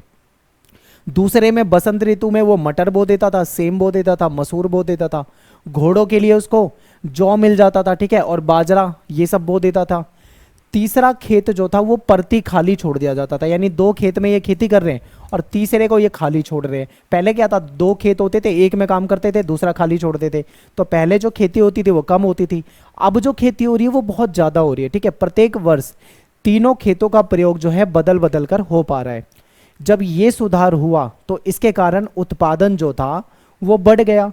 भोजन की उपलब्धता पहले से दुगनी हो गई, यानी पहला जितना अनाज पहले उनको मिल रहा था अब उससे 2 गुना अनाज इनको मिल पा रहा है। तो इनके लिए तो फायदा हो गया। आगे देखो, मटर और सेम उगाते थे ये, इसकी वजह से क्या हुआ इनके जो आहार था, जो खाते थे यूरोपीय लोग, उसमें प्रोटीन इनको ज़्यादा मिलने लगा।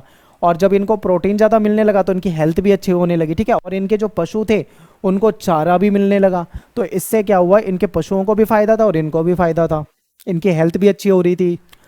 फलस्वरूप क्या हुआ, कृषकों का बेहतर अवसर मिलने लगा। अब वो कम भूमि पर अधिक भोजन का उत्पादन करने लगे थे, ठीक है। छोटी, अब उनकी जोत जो थी वो छोटी हो गई थी। जोत का मतलब है जैसे खेत है, अब छोटे छोटे खेत के हिस्से हो गए। अब यहाँ पे वो जुताई करेगा तो कम खेत में जुताई करेगा तो उसकी मेहनत भी कम लगेगी किसान की, तो उसको फायदा भी ज़्यादा होगा, तो ये होने लगा था। 13वीं सदी तक एक किसान के खेत का जो औसत आकार था वो 100 एकड़ से घटकर 20 से 30 एकड़ हो गया। यानी पहले बहुत बड़ी जमीन होती थी खेत की, अब वो बिल्कुल आधी से भी कम कर दी है। अब कम हो गई है तो उनको उसमें लाभ हो रहा है। छोटी जोत होने से किसान जो है ज़्यादा कुशलता से खेती कर पाता है, ठीक है। और उसका कम श्रम की आवश्यकता होती है, मेहनत भी उसकी कम लगती है। इससे कृषकों को अन्य गतिविधि करने के लिए टाइम भी मिल जाता है, क्योंकि खेत छोटा है तो जल्दी खेती कर पाएगा। इससे कुछ टेक्नोलॉजी बदलावों में अत्यधिक धन लगता है, ठीक है। यहाँ पे क्या देखना है, इनसे कुछ प्रौद्योगिकी बदलावों में अत्यधिक धन लगता था। पहले क्या होता था, पैसा भी ज़्यादा लगता था, टाइम भी ज़्यादा लगता था, एनर्जी भी ज़्यादा लगती थी। अब वो थोड़ा सा कम लगने लगा था, इनको उसमें भी लाभ हो रहा था। किसानों के पास पनचक्की, ठीक है, पानी से चलने वाली चक्की, और पवन चक्की, इसके लिए धन नहीं था। इसलिए इस मामले में पहल लॉर्ड के द्वारा की गई, क्योंकि किसानों के पास ज़्यादा पैसा नहीं होता था। किसान खेती योग्य भूमि का विस्तार करने लगे, ठीक है। उन्होंने फसलों की 3 चक्रीय व्यवस्था को अपना रखा था, और गांव में लोहार की दुकानें और भट्टियां जो थी ये बनने लगी थी, विस्थापित होने लगी थी। यहाँ पर लोहे की नोक वाले मजबूत हल बनाए जाने लगे थे, घोड़े की नाल बनाई जाने लगी थी, मरम्मत करने का काम यहाँ पे सस्ती दरों पे किया जाने लगा था, तो इनको अच्छी क्वालिटी के हल मिलने लगे थे, ठीक है। तो ये किसानों को फायदा हुआ। तो हमने अभी क्या देखा, पर्यावरण को देखा, पर्यावरण में क्या समस्याएं थी। सॉरी। अगला देखो, चौथा वर्ग, नए नगर और नगरवासी। एक चौथा वर्ग भी था, इसमें नगरवासी आ जाएंगे, ठीक है। ये आपको समझना है, को समझना है। नेक्स्ट है आपका चौथा वर्ग, यानी कि नए नगर और नगरवासी। वैसे तो ये चैप्टर जो है मेनली 3 वर्ग पे आधारित है, ठीक है, लेकिन एक चौथा वर्ग, नया वर्ग भी आ रहा था, इस चौथे वर्ग को भी आपको समझना है। देखिए, खेती जो थी, खेती में विस्तार हुआ, ठीक है, टेक्नोलॉजी अच्छी आ गई थी, खेती में विस्तार हो रहा था, अच्छी फसल उत्पादन हो रहा था। इससे क्या हुआ, जनसंख्या भी बढ़ी, व्यापार भी बढ़ा और नगरों का भी विस्तार हुआ। यूरोप की जो जनसंख्या थी वो काफ़ी तेज़ी से बढ़ रही थी। लोग जो थे उनको अच्छा खाने का आहार मिल रहा था। अच्छा आहार मिलने से क्या हो रहा था कि उनकी जो जीवन की जो अवधि है वो बढ़ गई थी। एग्जाम्पल आपके सामने दे रखा है, जैसे देखिए, 13वीं सदी तक एक औसत यूरोपीय जो है वो 8वीं सदी की तुलना में 10 वर्ष अधिक जीता था। यानी मान लीजिए 8वीं सदी में अगर कोई नॉर्मल व्यक्ति 70 की एज तक जी जाते थे, तो 13वीं सदी में आके कहीं ना कहीं वो आराम से 10 वर्ष ज़्यादा, यानी 80 वर्ष आराम से जी पा रहे थे। तो देखो, इनकी आयु प्रत्याशा जो है वो बढ़ चुकी थी। क्यों? क्योंकि अच्छा फसल उत्पादन हो रहा है, खाने पीने के लिए चीज़ें अच्छी मिल रही है, आहार बढ़िया मिल रहा है, इसलिए उनकी लाइफ जो है वो पहले से ठीक हो रही थी। पुरुषों की तुलना में स्त्री और बालिकाओं का जो जीवन अवधि थी वो छोटी थी। क्यों? क्योंकि देखिए, पुरुष जो थे उनको बेहतर भोजन मिलता था, वो बेहतर भोजन करते थे। रोमन साम्राज्य के पतन के बाद उसके जो नगर थे वो पूरी तरीके से उजाड़ हो गए थे, तबाह हो गए थे। लेकिन 11वीं सदी से जब कृषि का विस्तार हुआ ना, तो अचानक से आप देखोगे कि अधिक जनसंख्या का भार सहने में भी ये जो नगर थे ये सक्षम हो चुके थे एक तरह से। जिन किसानों के पास अपनी आवश्यकता से ज़्यादा खाद्यान्न होता था, यानी जितनी उनको ज़रूरत है उससे ज़्यादा अगर इनके पास अनाज है, तो ऐसे में फिर वो उन्हें क्या ज़रूरत महसूस हुई, उन्हें ज़रूरत महसूस हुई कि ये जो बचा हुआ अनाज है इसको कहीं ना कहीं हमें बेच देना चाहिए, ठीक है, यानी कि बिक्री केंद्र स्थापित कर सके, ऐसा मतलब इनको लगा। तो इनको ऐसी ज़रूरत महसूस हुई, कोई एक ऐसी मंडी होनी चाहिए जहाँ पे जाके अपने जो एडिशनल इनके पास अनाज है उसको बेच दें, और वहाँ से फिर अपने जो ज़रूरत के उपकरण हो गए या कपड़े हो गए या अन्य वस्तु हो गए उसको आराम से खरीद पाएँ।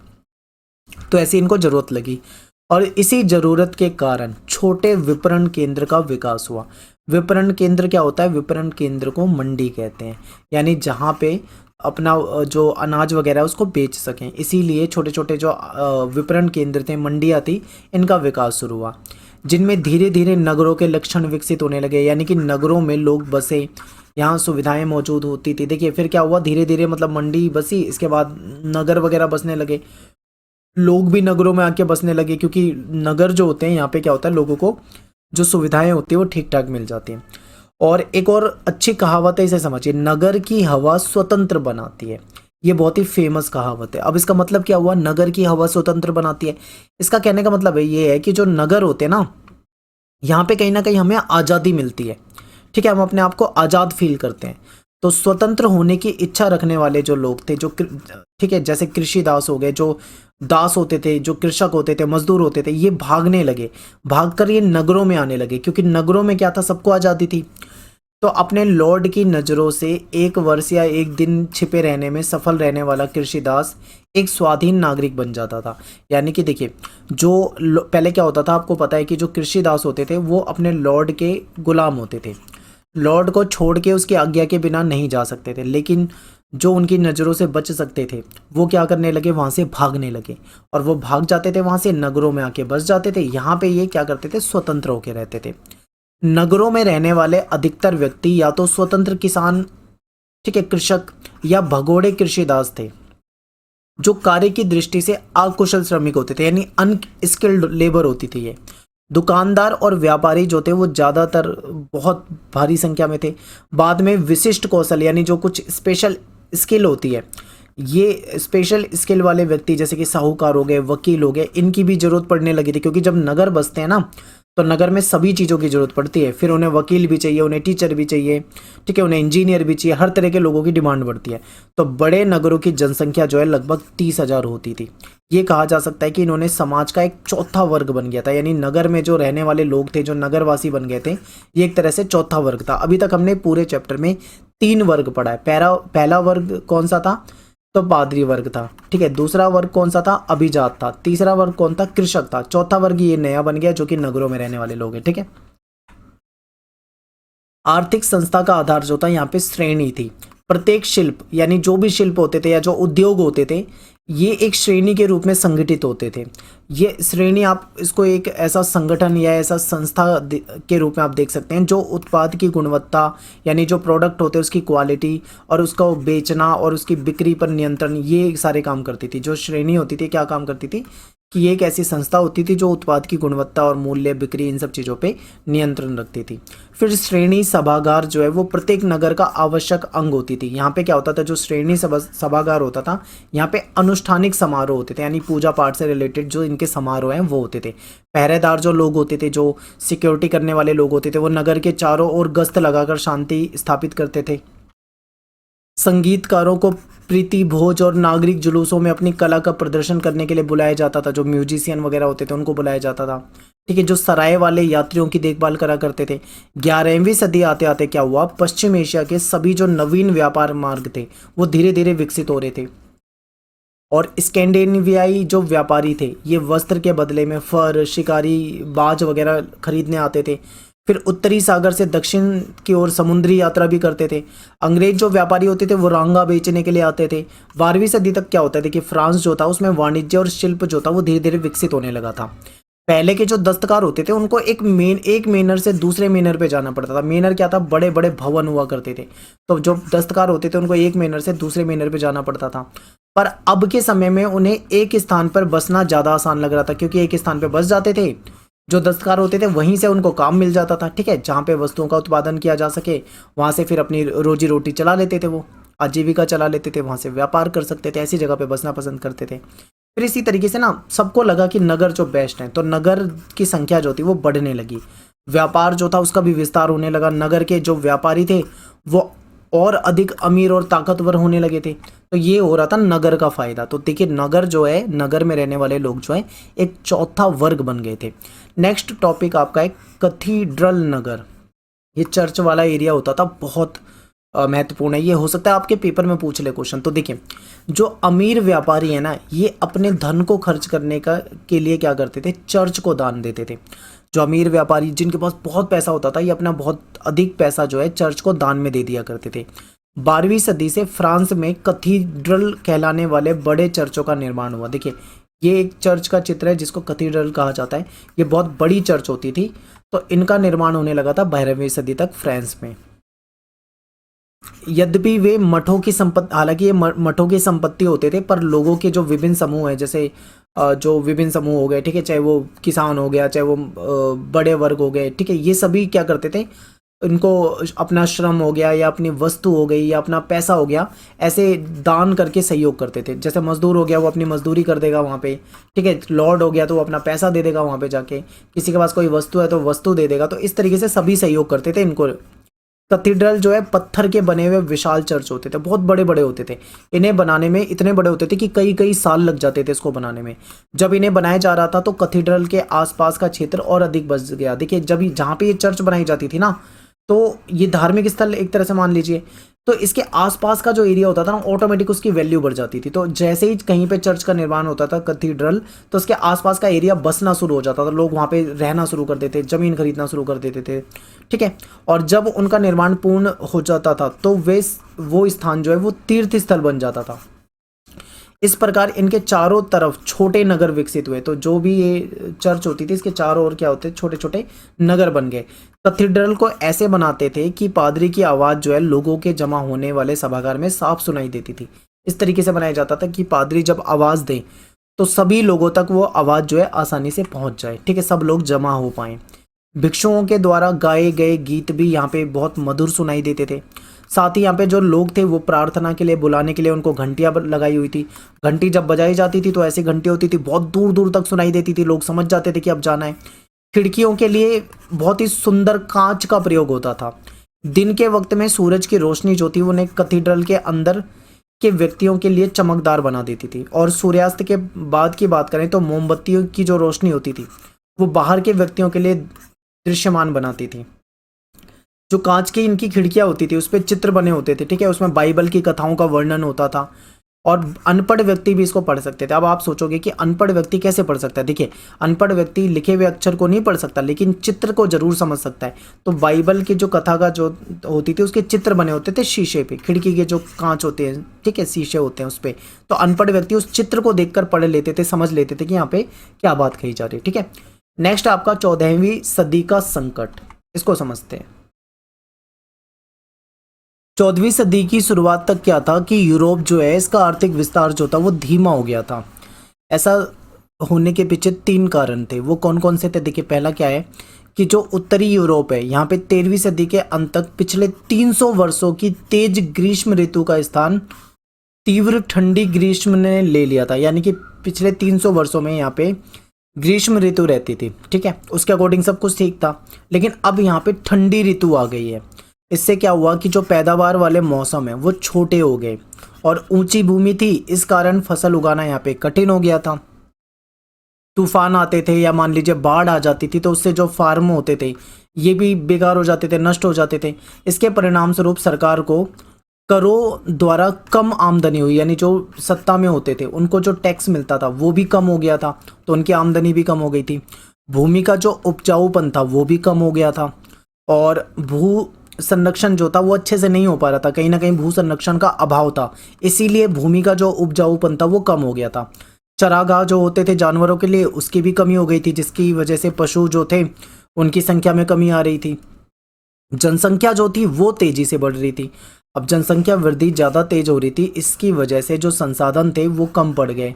ऐसे में अकाल, एक तरह से ऐसा अकाल के कारण हुआ था, ठीक है। तो अब देखो वापिस से क्या हो रहा है, सब कुछ बदल रहा है, सब कुछ बेकार होता जा रहा है। भूमि का उपजाऊपन जो है वो जा रहा है, चरागाह की कमी हो रही है, पशुओं की संख्या घट रही है, जनसंख्या तेजी से बढ़ रही है, पैदावार पहले जैसी हो नहीं रही है, फार्म वगैरह ये नष्ट हो जा रहे हैं, ठीक है। तो सब कुछ यहाँ पे वापस से बेकार होने लगा। आगे देखते हैं। 1315 से 1317 के बीच यूरोप जो है यहाँ पे भयंकर अकाल पड़े। इसके बाद अगर हम बात करें 1320 के दशक में तो यहाँ पे बहुत सारे पशु जो थे उनकी मौत हो गई।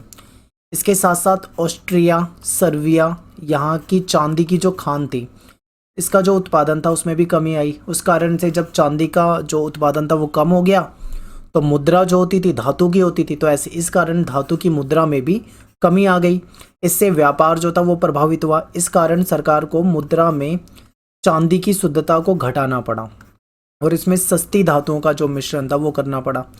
12वीं और 13वीं सदी में जैसे जैसे वाणिज्य यानी व्यापार जो था इसमें बढ़ा, विस्तार हुआ, व्यापार बढ़ा, तो दूसरे जो दूर के देश थे उनसे व्यापार करने वाले जो पोत हुआ करते थे वो यूरोप के तट तक आते थे, ठीक है, समुद्री तट तक आते थे। ये जो समुद्री पोत होते थे इनके, इसके साथ साथ चूहे भी आ गए। अब जब चूहे आ जाते थे, चूहे से एक बीमारी फैलती है जिसको कहते हैं प्लेग। तो चूहे की वजह से यहाँ पे प्लेग जैसी महामारी जो थी वो, उसका संक्रमण जो था वो काफ़ी फैल गया। पश्चिमी यूरोप में 1347 से 1350 के बीच में ये जो महामारी थी वो बहुत ज़्यादा तेज फैली, जिससे कि बहुत ज़्यादा प्रभाव हुआ। व्यापार केंद्र होने के कारण नगर जो थे वो सबसे ज़्यादा प्रभावित हुए। मठ और आश्रम में जब एक व्यक्ति को अगर प्लेग हो जाता था ना, क्योंकि मठ और आश्रम में बहुत सारे लोग रहा करते थे, अगर एक को भी प्लेग हो गया तो सभी को धीरे धीरे बीमारी लग जाती थी। इससे कोई, ठीक है, तो इसमें देखें तो इस लगभग प्रत्येक मामले में हम देखें तो कोई भी नहीं बच पाता था। अगर एक को हो गया तो सबको होना ही होना था। प्लेग के कारण शिशु, युवा और बुजुर्ग जो थे ये सबसे ज़्यादा प्रभावित होते थे। इस प्लेग के बाद 1360 से 1370 में प्लेग की अपेक्षाकृत छोटी घटनाएं हुई, जैसे कि यूरोप की जनसंख्या जो है, जैसे कि यूरोप की जनसंख्या 1300 में 730 लाख थी। अब ये घट गई, घट के 1400 में कितनी हो गई, 450 लाख, यानी इतने सारे लोग जो थे वो मर गए थे। तो इस विनाश लीला के साथ साथ आर्थिक मंदी भी हो गई थी, ठीक है, और लोग जो थे वो भी विस्थापित हो रहे थे, एक जगह से दूसरी जगह जाने लगे थे। जनसंख्या के ह्रास के कारण मजदूरों की संख्या जो थी वो बहुत कम हो गई थी, ठीक है। ये सब क्यों हो पा रहा है, प्लेग जो बीमारी है उसके कारण हो रहा है। कृषि और उत्पादन के बीच में गंभीर असंतुलन हो गया, क्योंकि इन दोनों ही कामों में पर्याप्त संख्या में लग सकने वाले लोगों की भारी कमी हो गई। अब कृषि करने वाले कौन होंगे, कृषक होंगे, किसान होंगे, मजदूर होंगे। अब ये पलायन कर रहे हैं, उस जगह से भाग रहे हैं, तो ऐसे में क्या होगा, कहीं ना कहीं असंतुलन हो गया, जिसकी वजह से जो उत्पादन था वो कम हो गया। फिर खरीदारों की कमी के कारण कृषि उत्पाद के मूल्य जो थे उसमें काफ़ी कमी आई। प्लेग के बाद इंग्लैंड में मजदूर, विशेषकर जो कृषि मजदूर थे, इनकी डिमांड बहुत ज़्यादा हो गई थी, क्योंकि ये सारे भाग रहे थे एक जगह से दूसरी जगह की तरफ, पलायन कर रहे थे। तो ऐसे में जो मजदूरी की जो दर होती थी ना वो 250% तक बढ़ गई। बचा हुआ श्रमिक बल, जो कुछ मजदूर बचे हुए थे, अब अपनी पुरानी दरों से दुगना मांग के काम करते। यानी जो पहले अगर 100 रुपये में काम करता था तो अब वो से 200 ही मांग रहा है सीधा सीधा, यानी इतना ज़्यादा बढ़ोतरी हो गई है। तो ये सब हो रहा था। इसके कारण क्या हुआ, कहीं ना कहीं सामाजिक असंतोष हुआ। इतना सब कुछ गलत गलत हो रहा है तो सामाजिक असंतोष होना ही था। तो देखिए क्या होता है, लॉर्ड जो थे इनकी आमदनी बुरी तरह से प्रभावित थी, क्योंकि लॉर्ड के पास ज़मीन होती थी, ज़मीन में कृषक काम करते थे, कृषक मजदूर बचे नहीं, और जो मजदूर बचे वो अब 250% ज़्यादा पैसा मांग रहे हैं। तो कहीं ना कहीं इनकी जो आमदनी थी वो भी प्रभावित हो रही थी। अभिजात वर्ग की आमदनी जो थी वो घटने लगी थी, ठीक है। इसका मुख्य कारण जो था वो था मजदूरों, जो मजदूर जो होते हैं वो मजदूरों के द्वारा अपनी मजदूरी की जो दर थी वो बढ़ा दी गई थी। मजदूरों ने बोला कि अब उनकी जो मजदूरी है वो बढ़ गई है। इसकी वजह से कहीं ना कहीं कृषि संबंधी मूल्य जो थे इसमें गिरावट हो रही थी। लॉर्ड और ये जो अभिजात थे इनकी जो कमाई होती थी वो कम होने लगी। निराशा में जो लॉर्डों ने क्या करा, उन धन संबंधी अनुबंधों को तोड़ दिया जिसे उन्होंने हाल ही में अपनाया था। धन संबंधी अनुबंध का मतलब क्या है, अनुबंध क्या होता है, कॉन्ट्रैक्ट होता है। यानी इन्होंने पैसे से रिलेटेड जो भी कॉन्ट्रैक्ट किया था इन्होंने उसको तोड़ दिया, और इन्होंने जो पुरानी मजदूरी सेवाओं थी उसको फिर से प्रचलित कर दिया।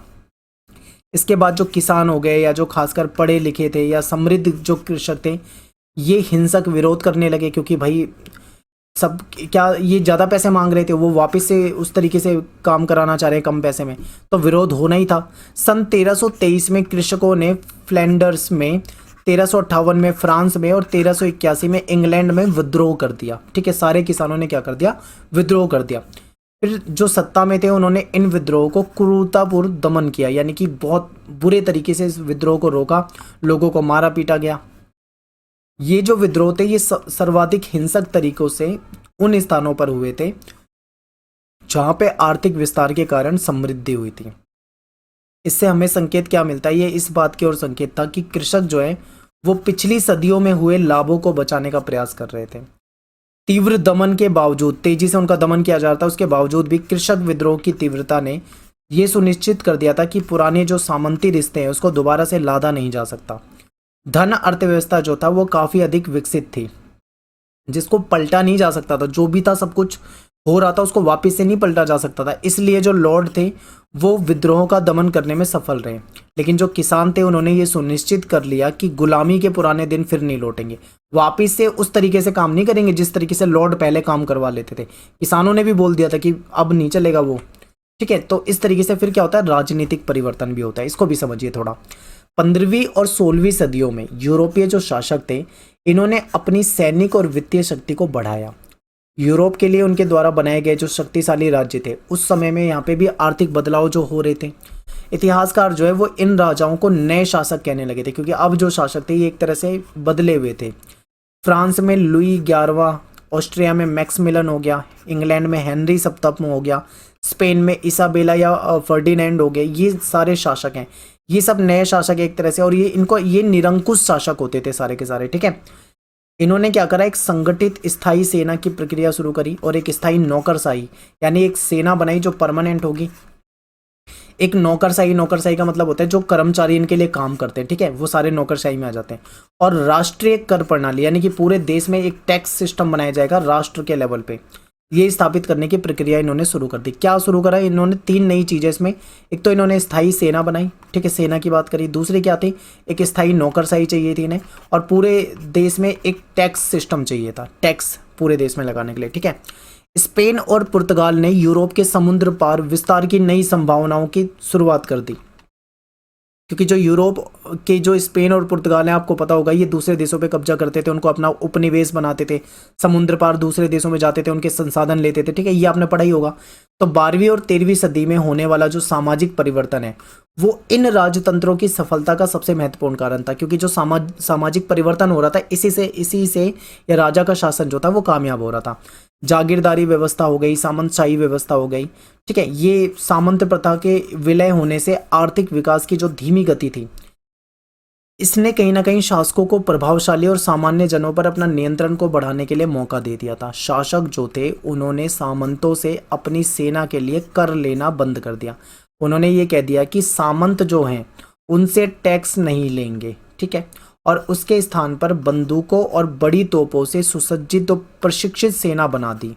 यानी कि उसके स्थान पे क्या बनाई इन्होंने, एक ऐसी सेना बनाई जिसके पास बहुत सारी बंदूकें थी, बड़ी बड़ी तोपें थी, पूरा उनको ट्रेनिंग दिया गया, और पूर्ण रूप से वो सेना जो थी उनके अधीन थी। जो कर है, टैक्स है, उसको बढ़ाने से शासकों को पर्याप्त राजस्व प्राप्त हुआ। शासकों ने टैक्स बढ़ा दिया काफ़ी, इससे इनको बहुत ज़्यादा पैसा मिलने लगा। इससे वो पहले से भी बड़ी सेना रख सकते थे, क्योंकि अब उनके पास बहुत सारा पैसा है। इस तरह इन्होंने अपनी सीमाओं की रक्षा की और विस्तार किया। राज्य सत्ता के प्रति होने वाले आंतरिक प्रतिरोध, अगर मान लो कभी कोई राजा के खिलाफ कोई अंदरूनी विद्रोह हो जाए तो उसको ये दबा देते थे, और अभिजात वर्ग जो था वो भी इसका विरोध कर रहा था। राज्य सत्ता के विरुद्ध हुए जो विरोध थे उसमें कहीं ना कहीं टैक्स वाला सिस्टम था। देखिए, राजा ने क्या करा, टैक्स को बहुत ज़्यादा बढ़ा दिया। अब टैक्स बढ़ा दिया तो इससे फ़ायदा हो रहा है राजा को, शासक को, वो उससे बड़ी बड़ी सेना स्थापित कर रहा है। लेकिन कहीं ना कहीं ये जो टैक्स है ये जनता पे या फिर ये जो जिस पे भी लादा जा रहा है वो दुखी हो रहे थे, तो इसीलिए इसका अभिजात वर्ग ने भी ये जो कराधान था, जो टैक्स व्यवस्था थी, इसका विरोध करा। इंग्लैंड जो है यहाँ पे विद्रोह हुए 1497, 1536, 47, 49, 1553। यहाँ पे इन सालों में क्या हुआ था, विद्रोह हुआ था जिसका दमन कर दिया गया, यानी विद्रोह को कुचल दिया गया। फ्रांस में जो लुई 11 है, इसको ड्यूक लोगों और राजकुमारों के विरुद्ध एक लंबा संघर्ष करना पड़ा। अभिजातों और स्थानीय सभा के जो सदस्य थे इन्होंने भी कहीं ना कहीं अपनी शक्ति के जबरदस्ती हड़प जाने का विरोध करा, क्योंकि राजा जो था वो तानाशाही था। 16वीं सदी में फ्रांस में जो धर्म युद्ध हुआ था, कुछ हद तक शाही सुविधाओं और क्षेत्रीय स्वतंत्रता के बीच में संघर्ष का एक नाम आप कह सकते हो। फिर अभिजात वर्ग जो था ये अपने अस्तित्व को बचाए रखना चाहता था, तो इसने अपने आप को बहुत चतुराई से परिवर्तित कर लिया, ठीक है, अपने अस्तित्व को बचाने के लिए। इन्होंने क्या करा, देखिए, इनको पता लग गया था जो राजा जो है वो निरंकुश व्यवस्था अपना रहा है, उसके अकॉर्डिंग रहेंगे तो ठीक फायदे में रहेंगे, उसके खिलाफ जाएंगे तो कहीं ना कहीं नुकसान होगा, क्योंकि राजा जो है वो विद्रोह को दबा देता था, ठीक है। तो अभिजात वर्ग ने बहुत ही दिमाग लगाया, चतुराईपूर्ण अपने आप को, अपने अस्तित्व को बचाए रखने के लिए कुछ परिवर्तन करा। क्या हुआ, देखिए, नई शासन व्यवस्था के विरोधी रहने के स्थान पर उन्होंने जल्दी ही अपने को राजभक्त में बदल लिया। यानी कि जो नई शासन व्यवस्था हो रही थी इसका विरोध नहीं करा इन्होंने, क्योंकि इन्हें पता था कि विरोध करेंगे तो राजा विरोध को दबा देगा। तो इन्होंने अपने आप को राजभक्त दिखाना शुरू कर दिया कि वो राजा के भक्त हैं, यानी जैसा राजा चाह रहा है वैसा वो करने को तैयार है। इसी कारण से शाही निरंकुशता को सामंतवाद का एक नया रूप आप मान सकते हो।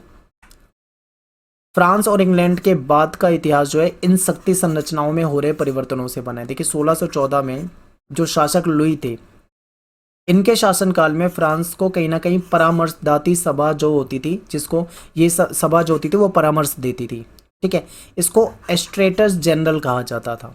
इसमें 3 सदन थे जो कि 3 वर्ग होते थे। इसमें पादरी वर्ग के से भी लोग हैं, अभिजात वर्ग से भी हैं, और अन्य लोगों का प्रतिनिधित्व करने वाले लोग होते थे।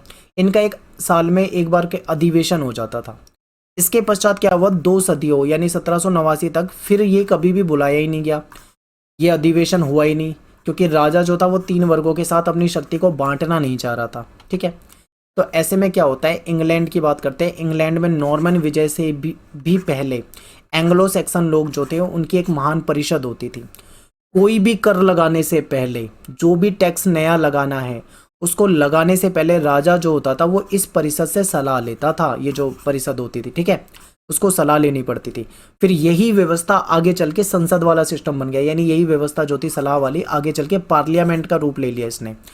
जैसे हमारी पार्लियामेंट होती है ना, इसमें 2 सदन होते हैं हमारी पार्लियामेंट में, राज्यसभा लोकसभा। इसी तरीके से ये जो इंग्लैंड की जो पार्लियामेंट वाला सिस्टम हो गया था, इसमें भी 2 सदन थे। एक हाउस ऑफ लॉर्ड्स होता था, एक हाउस ऑफ कॉमन्स होता था। हाउस ऑफ लॉर्ड्स में कौन हो जाएंगे, लॉर्ड हो जाएंगे, पादरी हो जाएंगे, ये सब होते थे। और हाउस ऑफ कॉमन्स जो है इसमें कौन होते थे, नगर और ग्रामीण क्षेत्रों का प्रतिनिधित्व करती थी। राजा चार्ल्स प्रथम जो है, इन्होंने पार्लियामेंट को बिना बुलाए 11 वर्ष तक शासन चला दिया।